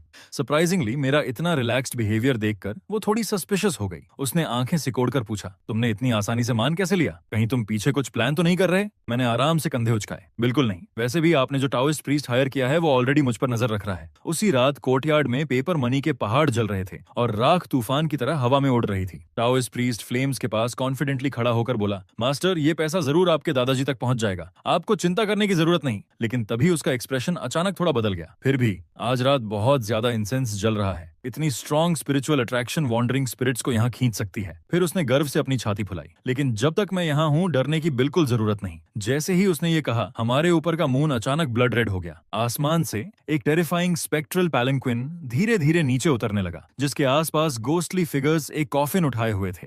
टाओइस्ट प्रीस्ट का चेहरा तुरंत सफेद पड़ गया। धत तेरे की, रेड मून और फैंटम कॉफिन बेरर्स, ये तो गोस्ट किंग की एस्कॉर्ट प्रोसेशन है। आखिर तुम लोगों ने किस तरह का मॉन्स्टर यहाँ अट्रैक्ट कर लिया? यहाँ तक कि लियू रुयन भी डर के मारे जमीन पर गिर पड़ी। अब क्या करें? टाओइस्ट ने तुरंत ड्रामेटिक अंदाज में अपनी रोब्स ठीक की। घबराओ मत, अब मैं अपनी असली ताकत दिखाऊंगा। लेकिन अगले ही सेकंड वो बूढ़ा फ्रॉड पलटा और ओलंपिक एथलीट से भी तेज भाग गया। मैं उसे डिसबिलीफ में घूरता रह गया। आखिर तुम लोगों ने ये स्कैम आर्टिस्ट कहाँ से ढूंढा? क्या ये सीक्रेटली ट्रैक कॉम्पिटिशंस की ट्रेनिंग ले रहा था? लियू रुयन इतनी बुरी तरह कांप रही थी कि वो ठीक से बोल भी नहीं पा रही थी। मीनवाइल वो जायंट स्पेक्ट्रल पैलंक्विन ओवरवेलमिंग प्रेशर के साथ धीरे धीरे हमारे सामने उतर गया। मेरे पैर कांप रहे थे, लेकिन फिर भी मैंने खुद को शांत दिखाते हुए आगे कदम बढ़ाया। मुझे नहीं पता आज रात कौन सी महान एंटिटी हमारे यहाँ आई है, लेकिन अगर आपको पैसे चाहिए तो बस कह दीजिए, मैं जितने चाहें उतने जला दूंगा। पैलंक्विन के अंदर से एक डीप घोस्टली वॉइस गूंजी, तुम काफी क्लेवर लड़के हो, लेकिन मुझे पैसे नहीं चाहिए। मेरी हार्ट बीट तुरंत तेज हो गई। तो फिर आपको आखिर चाहिए क्या? अगर उसे जलाया जा सकता है तो मैं आपके लिए तैयार कर दूंगा। उस आवाज ने ठंडे स्वर में जवाब दिया, मुझे अपनी वाइफ चाहिए। ये सुनते ही मैंने तुरंत अपने बगल में खड़ी लियू रुयान की तरफ उंगली कर दी। वेल प्रेसिडेंट लियू, लगता है यहाँ आपको थोड़ा सैक्रिफाइस करना पड़ेगा। लियू रुयान डिसबिलीफ में मेरी तरफ देखने लगी। तुम कैसी बकवास कर रहे हो? मैं अब तुम्हारी वाइफ हूँ। तुम सच में मुझे किसी दूसरे आदमी को सौंपने वाले हो? मैंने तुरंत ड्रामेटिक अंदाज में उसका कंधा पकड़ लिया। लेकिन आपने खुद कहा था ना, हम लीगली मैरिड हैं। श्योरली आप अपने प्यारे हस्बैंड को ऐसे छोड़कर नहीं जाएंगी, राइट? उसके चेहरे पर डर और घबराहट देखकर मैंने आखिर टीजिंग बंद की और गोस्ट किंग की तरफ गंभीर होकर मुड़ा। ग्रेट किंग, मेरी वाइफ तैयार नहीं है, लेकिन मैं आपके लिए कई ब्यूटीफुल पेपर कॉन्क्यूबाइंस जला सकता हूँ, जितनी चाहें उतनी। लेकिन गोस्ट किंग की आवाज अचानक हेट्रेड से भर गई। जिस औरत को मैं ढूंढ रहा हूँ वो मेरी वो वाइफ है जिसे मुझसे छीन लिया गया। मेरी खोपड़ी तुरंत सुन्न पड़ गई। रुको एक सेकंड, ये कैसी बकवास है? मैंने आज ही इससे शादी की है और आपको अभी से ये चाहिए? क्या आप पागल हैं? तभी गोस्ट किंग गुस्से में दहाड़ा, कल रात तुमने मेरी वाइफ को मार दिया, आज रात मैं उसका बदला लेने आया हूँ। ये सुनते ही मेरी पूरी बॉडी में बर्फ जैसी ठंडक दौड़ गई। मैंने कभी इमेजिन भी नहीं किया था कि कल रात वाली कैटास्ट्रोफ क्लास फीमेल घोस्ट असल में इस घोस्ट किंग की वाइफ थी। मैंने घबराकर जल्दी से हाथ हिलाए। रुकिए रुकिए, लेकिन आपकी वाइफ कल मेरी लाइफ एनर्जी अब्सॉर्ब करने की कोशिश क्यों कर रही थी? गोस्ट किंग ने ठंडी आवाज में जवाब दिया, वो मुझे चीट करना चाहती थी। मैं ब्लैंक एक्सप्रेशन के साथ उसे घूरने लगा। आपकी वाइफ भी कोई सेंट नहीं थी ऑनेस्टली। गोस्ट किंग ने डिसमिसिवली सूंघा। हम गोस्ट्स हैं, लाइफ एनर्जी अब्सॉर्ब करना हमारे लिए परफेक्टली नॉर्मल है। मैंने हेल्पलेस होकर अपना माथा रगड़ा, लेकिन तभी अचानक मुझे कुछ इंपॉर्टेंट याद आया। रुको, आपकी वाइफ को अंडरवर्ल्ड में घसीटा गया था ना, लेकिन उसकी सोल अभी डिस्ट्रॉय नहीं हुई, मतलब उसे अभी भी बचाया जा सकता है। गोस्ट किंग कुछ पल के लिए चुप हो गया। मैंने तुरंत गर्व से अपने आसपास जल रहे पेपर मनी के पहाड़ों की तरफ इशारा किया, और मेरे दादाजी की अंडरवर्ल्ड में बेहद पावरफुल कनेक्शंस हैं। घोस्ट किंग सस्पिशियसली आंखें सिकोड़ते हुए बोला, और आखिर तुम्हारे दादाजी हैं कौन? मैंने गर्व से अपनी छाती फुलाई और ऑफरिंग्स की तरफ इशारा किया। ये सारा पेपर मनी, इसका हर एक हिस्सा उन्हीं के लिए है। वो नीचे बेसिकली एक जायंट टाइकून है। अंडरवर्ल्ड में हर जगह उनके एलाइज हैं। अगर कोई आपकी वाइफ को बचा सकता है तो वो डेफिनेटली वही हैं। जब गोस्ट किंग ने जलते हुए पेपर मनी के पहाड़ देखे तो वो कुछ पल के लिए चुप हो गया और मुझे गहरी सोच से घूरने लगा। तुम्हारी बात में दम है। अगर तुम सच में मेरी वाइफ को वापस लाने में मदद कर देते हो तो आज से तुम और मैं स्वॉन ब्लड ब्रदर्स होंगे। ये सुनते ही मेरी आंखें चमक उठी। मैंने एक सेकंड भी बर्बाद नहीं किया और तुरंत और ऑफरिंग्स फायर पिट में फेंकने लगा। साथ ही लगातार अंडरवर्ल्ड गार्डियंस को बुलाता रहा। जैसा मैंने सोचा था, अगले ही पल फ्लेम्स के अंदर से ऑक्स हेड और हॉर्स फेस बाहर निकल आए। लेकिन जैसे ही उनकी नजर मेरे बगल में खड़े गोस्ट किंग पर पड़ी, दोनों के एक्सप्रेशंस तुरंत बदल गए। मैं जल्दी से आगे बढ़ा और समझाने लगा, ब्रदर्स, कल जिस स्पिरिट को आपने पकड़ा था वो असल में इनकी वाइफ निकली। क्या कोई चांस है कि आप लोग हमारी थोड़ी मदद करके उसे छोड़ दें? दोनों एमिसरीज ने ऑकवर्ड नजरों से एक दूसरे को देखा। फिर उनमें से एक ने भारी सांस छोड़ी। वो थोड़ा कॉम्प्लिकेटेड है, हम उसे ऑलरेडी अपने सुपीरियर्स के पास सौंप चुके हैं। मैंने तुरंत कॉन्फिडेंट होकर हाथ हिलाए। नो प्रॉब्लम, बिल्कुल नो प्रॉब्लम। मेरी वाइफ और फंड्स लेकर आएगी। मैंने लियू रुयान को इशारा किया और थोड़ी देर बाद वो 2 बड़े बॉक्सेस लेकर लौटी जो रिचुअल मनी से ठसाठस भरे हुए थे। मैंने वो बॉक्सेस एमिसरीज की तरफ धकेले और मुस्कुराकर कहा, इसे व्हाटएवर रिलेशनशिप्स स्मूथ करनी हो उनके लिए इस्तेमाल कर लीजिए, और जो बचे उसे आपकी मेहनत का कॉम्पेंसेशन समझिए। दोनों अंडरवर्ल्ड ऑफिशियल्स की आंखें तुरंत चमक उठी। सिर्फ इस एक बार, इसे हैबिट मत बनाना। इतना कहकर वो दोनों फिर फ्लेम्स के अंदर गायब हो गए। जैसा उम्मीद थी, थोड़ी देर बाद वो फीमेल गोस्ट को साथ लेकर वापस लौटे। गोस्ट किंग ने राहत की सांस ली और नई रिस्पेक्ट के साथ मेरी तरफ देखा। लिटिल ब्रदर, तुम्हारी कनेक्शन सच में इंप्रेसिव हैं। आज से लिविंग वर्ल्ड में मैं खुद तुम्हारी बैक वॉच करूंगा। मैंने तुरंत आदर से हाथ जोड़ लिए। ये मेरे लिए ऑनर है बिग ब्रदर, लेकिन एक्चुअली मेरे दादाजी जल्द ही रिबेलियन लॉन्च करने वाले हैं। क्या आप उनके लिए कुछ गोस्ट ट्रूप्स गैदर कर सकते हैं? गोस्ट किंग गहरी आवाज में हंसा। मुझ पर छोड़ दो, जल्द ही गुड न्यूज मिलेगी। मामला आखिरकार सेटल हो गया था और लियू रुयान थककर जमीन पर गिर पड़ी, लेकिन वो ठीक से सांस भी नहीं ले पाई थी कि गोस्ट किंग अचानक फिर वापस आ गया। उसके पीछे एंडलेस वॉन्डरिंग सोल्स का समुद्र फैला हुआ था। लिटिल ब्रदर, मैं 1 मिलियन वॉन्डरिंग स्पिरिट्स कमांड करता हूँ, क्या ये काफी है? मेरा जबड़ा लगभग जमीन पर गिर गया। ये तो इनसेन एफिशिएंसी है। आपको इतने फॉलोअर्स मिले कहां से? गोस्ट किंग की आंखें हल्की डार्क हो गईं। जब मैं जिंदा था मैं एक महान जनरल था। मेरे साथ मेरे मिलियन सोल्जर्स को बिट्रे करके मैसेकर कर दिया गया था। अगर तुम्हारे दादाजी को ट्रूप्स चाहिए तो वो इन सबको ले सकते हैं। मैंने उसे बार बार धन्यवाद दिया और बिना एक पल गंवाए तुरंत कंटेनमेंट स्फीयर से दादाजी को रिलीज कर दिया। दादाजी अपने गोस्ट बॉडीगार्ड्स के स्क्वाड के साथ गर्व से प्रकट हुए। ग्रैंडसन, तुम्हारे दादाजी आ गए हैं, इस बार किस मुसीबत में फंस गए हो। लेकिन अगले ही सेकंड उनकी नजर गोस्ट किंग और उसके पीछे खड़ी मिलियन स्पिरिट आर्मी पर पड़ी। दादाजी का चेहरा तुरंत बदल गया। ग्रैंडसन, भगवान तुम्हारी रक्षा करे, मुझे अचानक अंडरवर्ल्ड में बहुत जरूरी काम याद आ गया। वो तुरंत पलटकर भागने लगे, लेकिन मैंने जल्दी से उन्हें पकड़ लिया। दादाजी भागिए मत, ये मेरे नए स्वॉन बिग ब्रदर हैं। दादाजी पूरी तरह फ्रीज हो गए। जब मैंने जल्दी जल्दी उन्हें पूरी सिचुएशन समझाई तो उस विशाल स्पेक्ट्रल आर्मी को देखते हुए उनकी आंखें धीरे धीरे चमकने लगीं। गोस्ट किंग शांत कदमों से आगे बढ़ा। ये मिलियन सोल आर्मी ले लीजिए, इसे आपकी कॉज में मेरा इन्वेस्टमेंट समझिए। दादाजी एक्साइटमेंट से लगभग फट पड़े। एक्सीलेंट, जैसे ही मैं अंडरवर्ल्ड कॉन्कर करूंगा मैं तुम्हें खुद का टेरिटरी दूंगा। गोस्ट किंग जोर से हंसा। मेरे लिटिल ब्रदर के ग्रैंडफादर नेचुरली मेरे ग्रैंडफादर भी हुए। अलायंस फाइनलाइज होने के बाद गोस्ट किंग अपनी मिलियन स्पिरिट्स आर्मी लेकर डार्कनेस में चला गया, लेकिन दादाजी वहीं रुक गए। उन्होंने सस्पिशियस नजरों से मुझे देखा। ओए लड़के, तूने हाल ही में मेरे वेपन्स जलाने बंद क्यों कर दिए? फिर उन्होंने कैजुअली लियू रुयान की तरफ इशारा किया। और तुम्हारे फादर इन लॉ वाला बूढ़ा आज अचानक बहुत रिच बन गया था, इसलिए मैंने उसके सारे फंड्स कॉन्फिस्केट कर लिए। लियू रुयान शॉक में चीख पड़ी। आपने अभी क्या कहा? दादाजी ने डिसमिसिवली हाथ हिलाया। रिलैक्स, अब तुम मेरे ग्रैंडसन की वाइफ हो ना, इसे इन्वेस्टमेंट समझो। फिर उन्होंने गर्व से अपनी छाती फुलाई। जैसे ही मैं अंडरवर्ल्ड पूरी तरह कन्वर्ट कर लूंगा, मैं तुम दोनों के names book of life and death से इरेज कर दूंगा। लियू रुयान तुरंत भौहें सिकोड़कर बोली, नो थैंक्स, मैं कोई झुर्रियों वाली बूढ़ी औरत बनकर हमेशा नहीं जीना चाहती। दादाजी ने उसकी इग्नोरेंस पर तुरंत ताना मारा। तुझे क्या पता, तुम्हारा शरीर बिल्कुल अभी जैसा है वैसा ही रहेगा। Eternal youth. जैसे ही लियू रुयान ने इटर्नल यूथ शब्द सुने, उसका पूरा एक्सप्रेशन इंस्टेंटली बदल गया। उसकी आंखें एक्साइटमेंट से चमकने लगीं। मैं धीरे से बड़बड़ाया, लगता है ये अभी भी पूरी तरह कन्विंस्ड नहीं हुई। दादाजी ने तुरंत कंधे उचकाए। परफेक्ट, मेरे कई पुराने कॉमरेड्स बिलियनियर्स हैं और वो सब अपनी ग्रैंडडॉट्स की शादी तुमसे करवाने को डेस्परेट हैं। ये सुनते ही लियू रुयान पूरी तरह पैनिक में आ गई। उसने मेरा हाथ कसकर पकड़ा और मुझे सीधे घर के अंदर घसीट ले गई। एब्सोल्युटली नॉट, जीत मेरी होगी। मैं उसके पीछे लड़खड़ाते हुए हेल्पलेस होकर बोला, औरत, अब बहुत देर हो चुकी है, अब कुछ वापस नहीं हो सकता। 1 साल बाद दादाजी सक्सेसफुली पूरे अंडरवर्ल्ड के रूलर बन गए और उन्होंने हमारे दोनों नाम book of life and death से मिटा दिए। उस दिन के बाद लियू रुयान और मैं कभी बूढ़े नहीं हुए। हम हर दिन दुनिया की सबसे लग्जूरियस जिंदगी जीने लगे। हर रोज पैसों के पहाड़ गिनने के अलावा मैं बेसिकली बस अपनी इमॉर्टल वाइफ के साथ शॉपिंग करने जाता था। लेकिन ठीक जब मैं उसे प्राइवेट आइलैंड वेकेशन पर ले जाने की प्लानिंग कर रहा था, तभी दादाजी का ड्रीम ट्रांसमिशन अचानक डेथ सेंटेंस की तरह मेरे दिमाग में फट पड़ा। ग्रैंडसन, सोना बंद कर और जल्दी मुझे बचा। तुम्हारे दादाजी उन डायमंड मनी प्रिंटर्स की वजह से बर्बाद होने वाले हैं। सपने के अंदर दादाजी डिस्पियर में अपने पैलेस के प्रेशियस फाइट जैड टाइल्स तोड़ते हुए इधर उधर कूद रहे थे। उनके सिर से उठता काला धुआं प्रैक्टिकली एक जायंट हेल्प साइन बना रहा था। मैंने कंफ्यूजन में उन्हें घूरा। दादाजी, आप क्या बोल रहे हैं? क्या उन 3 मनी प्रिंटिंग मशीन्स ने आपको अंडरवर्ल्ड का सुप्रीम रूलर नहीं बना दिया था? दादाजी लगभग रो पड़े। यही तो प्रॉब्लम है, अब बहुत ज्यादा पैसा हो गया है। एक स्टीम्ड बन की कीमत 500 बिलियन हो चुकी है। डीमंस को अपनी सैलरीज ट्रक्स में ढोनी पड़ रही हैं। हर कोई रिबेलियन के कगार पर है। ऊपर वालों ने ऑलरेडी ऑडिटर भेज दिया है। उनका कहना है कि मैंने अंडरवर्ल्ड की पूरी फाइनेंशियल ऑर्डर डिस्ट्रॉय कर दी है और अब वो मुझे टॉर्चर करना चाहते हैं। मैं अभी उन्हें कंफर्ट ही करने वाला था कि अचानक हमारी मैंशन के नीचे की जमीन फट गई और एक जिगांटिक ब्लैक होल खुल गया। डार्कनेस के अंदर से एक लंबा स्केलेटल फिगर बाहर निकला जिसने ब्लैक सूट पहन रखा था। उसकी स्किन सफेद थी और आंखों पर राउंड ग्लासेस थे। उस फिगर ने ठंडे अंदाज में अपने ग्लासेस ठीक किए और शांत आवाज में बोला, आप लोग सेन फेंग के रिलेटिव्स हैं, सही? अंडरवर्ल्ड करेंसी की इलीगल मास प्रोडक्शन की वजह से डेड रियलम में कैटास्ट्रोफिक इन्फ्लेशन फैलाने के अपराध में मैं general administration of the underworld की तरफ से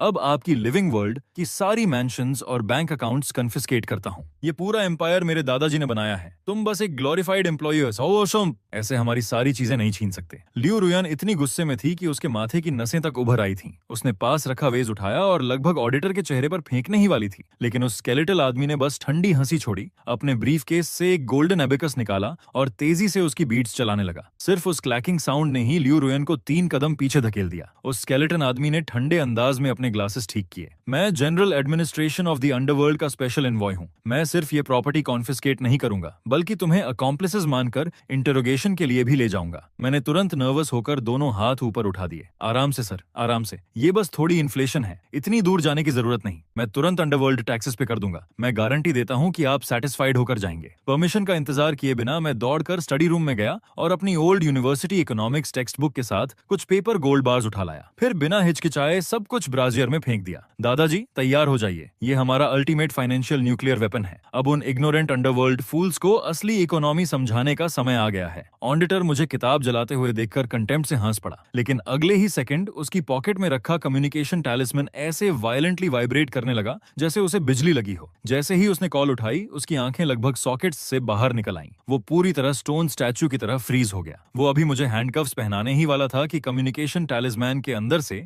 अंडरवर्ल्ड डायरेक्टर जनरल की फ्यूरियस रोर पूरे मैंशन में गूंज उठी। सीलिंग पर लटके शैंडलियर्स तक हिलने लगे। Director director, young master Seng ने जो इकोनॉमिक्स बुक जलाई है वो डिवाइन रेलिक निकली। दूसरी तरफ डायरेक्टर जनरल इतनी एक्साइटमेंट में था कि ठीक से बोल भी नहीं पा रहा था।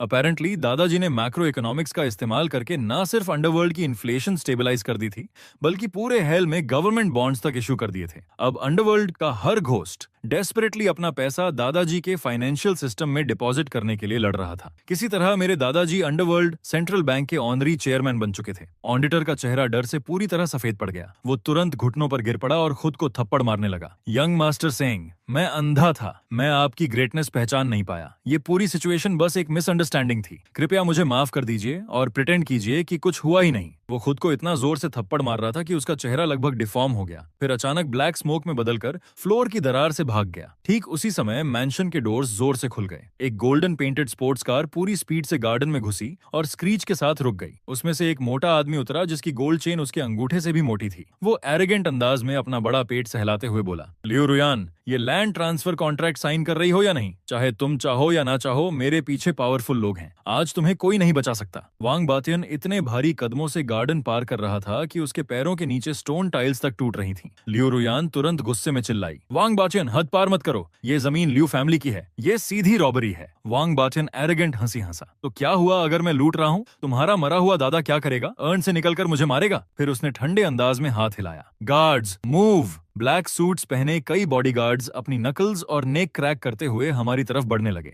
उसी समय मैंने ठंडी हंसी छोड़ी और धीरे से पॉकेट से एक स्पेशल पेपर वॉक टॉक निकाला। ओल्ड वांग, आज तुमने अपनी कब्र खुद खोद ली। मैंने डिवाइस दबाया और कामली बोला, brother ox, brother horse, living world में कोई रिस्पेक्ट देना नहीं चाहता और ऊपर से हमारे ग्रैंडफादर को इंसल्ट कर रहा है। अब ये मामला आप लोगों के हवाले। तभी एक बॉडीगार्ड का पंच मेरे चेहरे से बस कुछ इंच दूर था कि अचानक आसमान पूरी तरह डार्क हो गया। क्रिम्सन लाइटनिंग का एक बोल्ट सीधे कोर्टयार्ड के बीचों बीच गिरा और पूरी जमीन हिल गई। वांग बातियान का चेहरा तुरंत सफेद पड़ गया। ये क्या हो रहा है? दिन दहाड़े थंडर कैसे हो सकता है? स्मोक के अंदर से दो जिगांटिक 3 मीटर लंबे फिगर्स धीरे धीरे बाहर आए। एक का सिर बैल जैसा था और दूसरे का चेहरा घोड़े जैसा। दोनों ने बुलेट प्रूफ वेस्ट पहने थे और उनके हाथों में ब्लू लाइट से ग्लोइंग मैसिव गैटलिंग गन्स थीं। जैसे ही वांग बातियान ने उन मॉन्स्टर्स को देखा, वो लिटरली डर के मारे पेशाब कर बैठा और मिट्टी की तरह जमीन पर गिर गया। पूरे गार्डन का एटमॉस्फेयर जम गया। वो इतना डरा हुआ था कि उसकी टाइनी ट्रांसल्यूसेंट सोल आधी बॉडी से बाहर निकल आई, लेकिन हॉर्स फेस ने कैजुअली उसे थप्पड़ मारकर वापस शरीर में ठूंस दिया। ऑनेक्स हेड ने धीरे से अपनी गैटलिंग गन का चार्जिंग हैंडल खींचा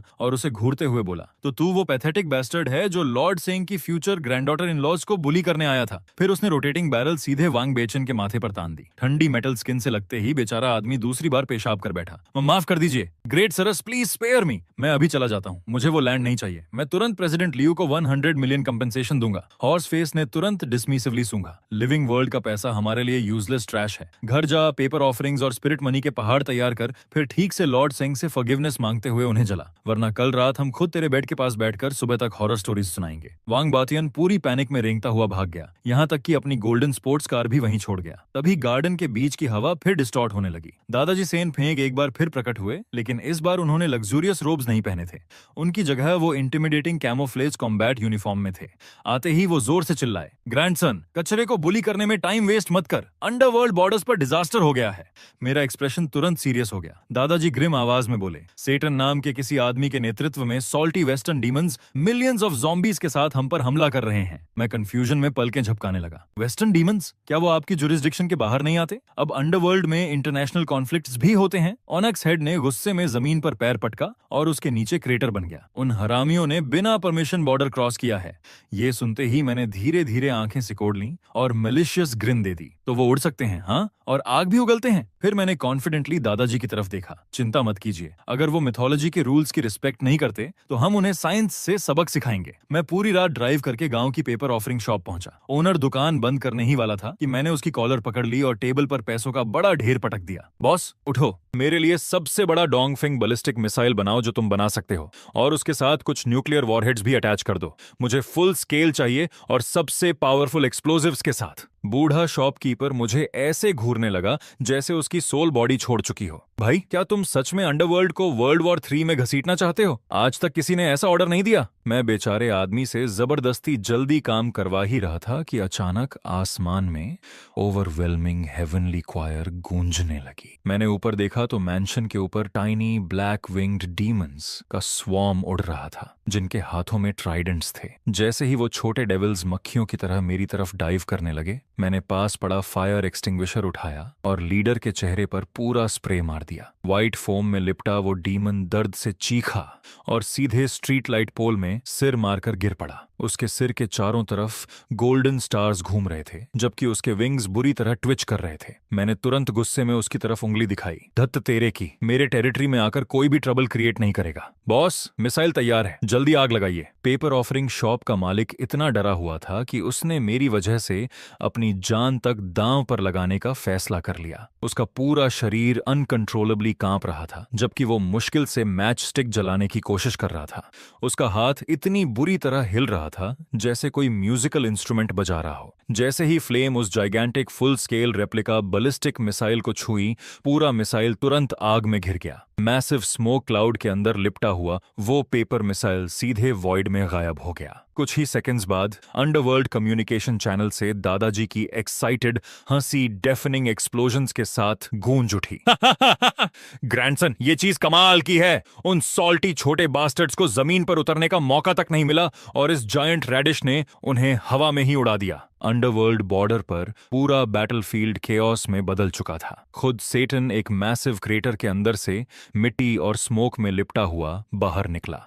उसकी मैजेस्टिक रेड केप पूरी तरह चिथड़ों में बदल चुकी थी और उसका एक रैम हॉर्न पूरी तरह टूट गया था। वो इतना फ्यूरियस था कि उसके हर कदम से जमीन फट रही थी और बॉटमलेस एबिसेस बन रही थीं, जबकि उसके सिर से वॉल्केनो की तरह स्टीम निकल रही थी। ये अनफेयर है, तुम लोग वेपन्स ऑफ मास डिस्ट्रक्शन इस्तेमाल कर रहे हो, ये चीटिंग है। मैंने तुरंत ठंडी हंसी छोड़ी। चीटिंग तुम्हारे बाप की, इसे टेक्नोलॉजिकल इनोवेशन कहते हैं। तभी दादाजी की आवाज फिर दूसरी तरफ से गूंजी। ग्रैंडसन, वो इडियट्स अभी तक मरे नहीं हैं और अब रीइंफोर्समेंट्स मांग रहे हैं। कह रहे हैं कोई डिवाइन अलायंस बना रहे हैं। पर्सनली मुझे लगता है सब इकट्ठा होकर mahjong खेलना चाहते हैं। मैं कॉन्फिडेंटली मुस्कुराया। रिलैक्स ग्रैंडपा, मैं अभी आपको एंटी एयर इंटरसेप्शन सिस्टम दिलाता हूँ। मैं अभी मुश्किल से दादाजी को काम कर पाया था कि अचानक मेरे पीछे सिनिस्टर लाफ गूंज उठी। जिन टाइनी डीमंस पर मैंने पहले फायर एक्सटिंग्विशर स्प्रे किया था वो फिर से खड़े थे, लेकिन इस बार उनकी बॉडीज मैसिवली स्वेल हो चुकी थीं। उनके मसल्स बलून्स की तरह फूल रहे थे, कपड़े फट रहे थे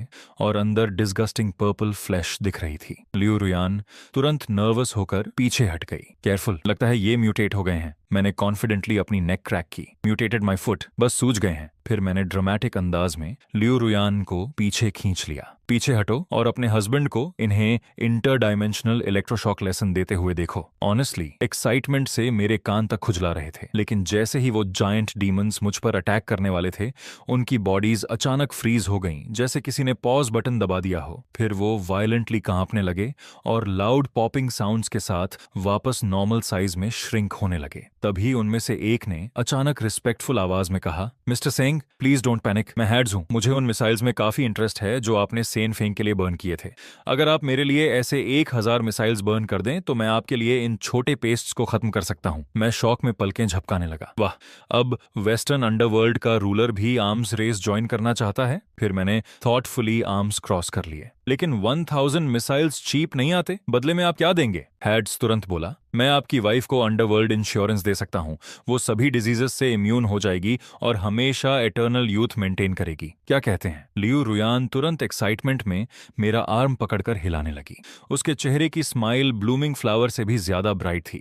लेकिन मैं जवाब देता उससे पहले कम्युनिकेशन चैनल से दादाजी की फ्यूरियस आवाज गूंज उठी। ये चीप विनेगर जैसी स्मेल, हेडीज, तू बूढ़ा बूढ़ा बास्टर्ड, मेरे क्लाइंट्स चुराने की हिम्मत कैसे हुई? दादाजी तुरंत मुझ पर चिल्लाए। ग्रैंडसन, इसकी बात मत सुनो। इसका टेरिटरी इतना गरीब है कि वहां डेथ करेंसी तक यूज नहीं होती। ये लोग केवमैन की तरह पत्थरों से ट्रेड करते हैं। ये सब फ्री में चाहता है। हेड्स तुरंत रोर करने लगा। सेनफेंग, अपना मुंह बंद रख। इससे पहले कि दोनों इंटर डायमेंशनल शाउटिंग वॉर शुरू कर देते, मैंने जल्दी से बीच में टोक दिया। लॉर्ड हेड्स, मेरे पास अभी 1000 मिसाइल्स रेडी नहीं है, लेकिन मैं आपको कुछ underworld money printing machines burn करके दे सकता हूं। उससे आपको कंप्लीट फाइनेंशियल फ्रीडम मिल जाएगी। क्या कहते हैं? कम्युनिकेशन चैनल पूरे 3 सेकंड्स तक डेड साइलेंट हो गया। हेडीज जेन्युइनली इस ऑफर से स्टन्ड लग रहा था। फिर अचानक दूसरी तरफ से अर्थ शेकिंग लाफ गूंज उठी। अपीरियंटली बेचारा रोज पत्थर गिन गिन कर थक चुका था। डील मिस्टर सिंह, आप सच में जीनियस हैं। गुडविल के तौर पर मैं इन छोटे डीमंस को पर्सनली हैंडल करूंगा। उसके बोलते ही जमीन के नीचे से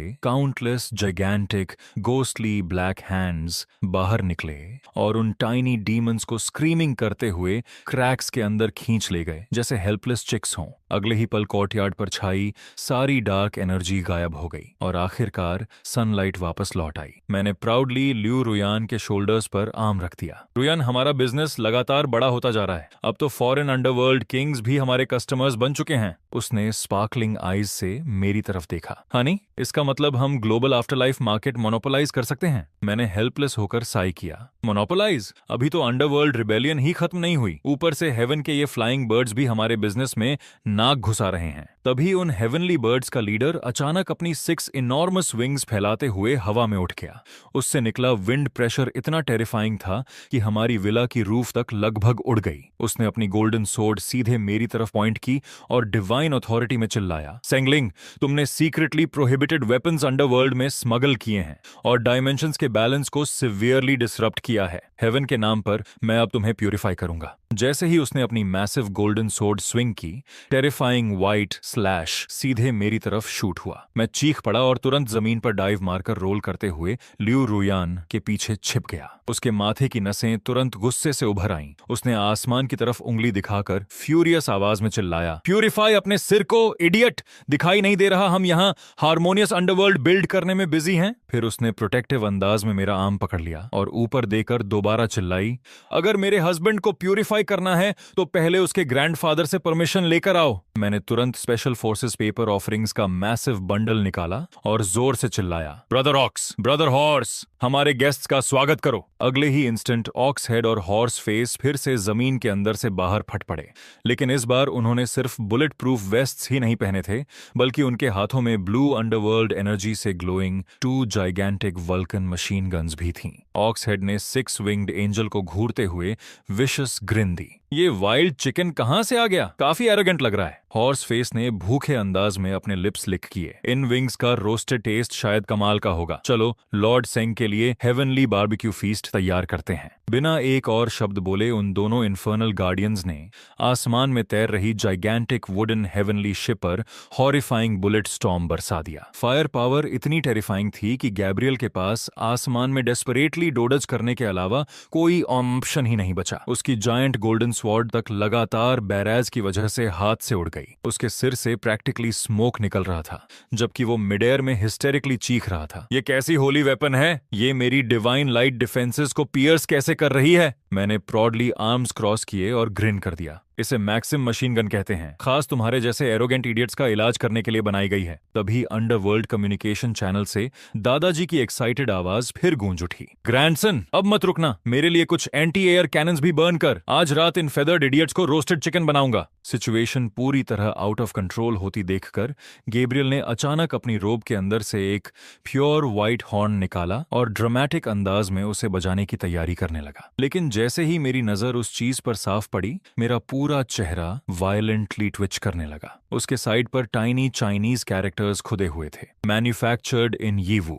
मैं वहीं ऑलमोस्ट खून खांसने वाला था। गैब्रियल ने पूरी ताकत से चीक्स फुलाए और लेजेंडरी हॉर्न ऑफ अपोकलिप्स बजाने की कोशिश की, लेकिन उससे पहले ही मैं तुरंत आगे लपका और उसे सीधा पीछे से लात मार दी। अबे बंद कर वो चीज बजाना, इडियट! वो हॉर्न यीवू में बना है और $3 का आता है। तू उसे आसमान टूटने तक भी बजा ले, उससे बस बच्चों का गाना ही निकलेगा। गैब्रियल का चेहरा गुस्से से लाल हो गया। ब्लास्फेमी! ये सेक्रेड रिलिक खुद लॉर्ड ने मुझे दिया था। फिर उसने पूरी ताकत से हॉर्न फूंक दिया। अगले ही सेकंड पूरे बैटलफील्ड में सबसे चीप टॉय स्पीकर क्वालिटी के साथ टू लिटिल टाइगर्स की चीयरफुल इलेक्ट्रॉनिक मेलोडी गूंज उठी। पूरा एरिया इंस्टेंटली डेड साइलेंट हो गया। ऑक्सहेड और हॉर्स फेस तक एम्बैरेसमेंट में अपनी मशीन गन्स नीचे कर चुके थे। मैं डिसबिलीफ में गैब्रियल को घूरने लगा। तो ये हेवन का डिवाइन जजमेंट है, बच्चों का टॉय? गैब्रियल ह्यूमिलिएशन से स्कारलेट हो चुका था, लेकिन समहाउ चीजें और भी वर्स हो गईं। उसके पीछे हवा में तैर रही वुडन हेवनली शिप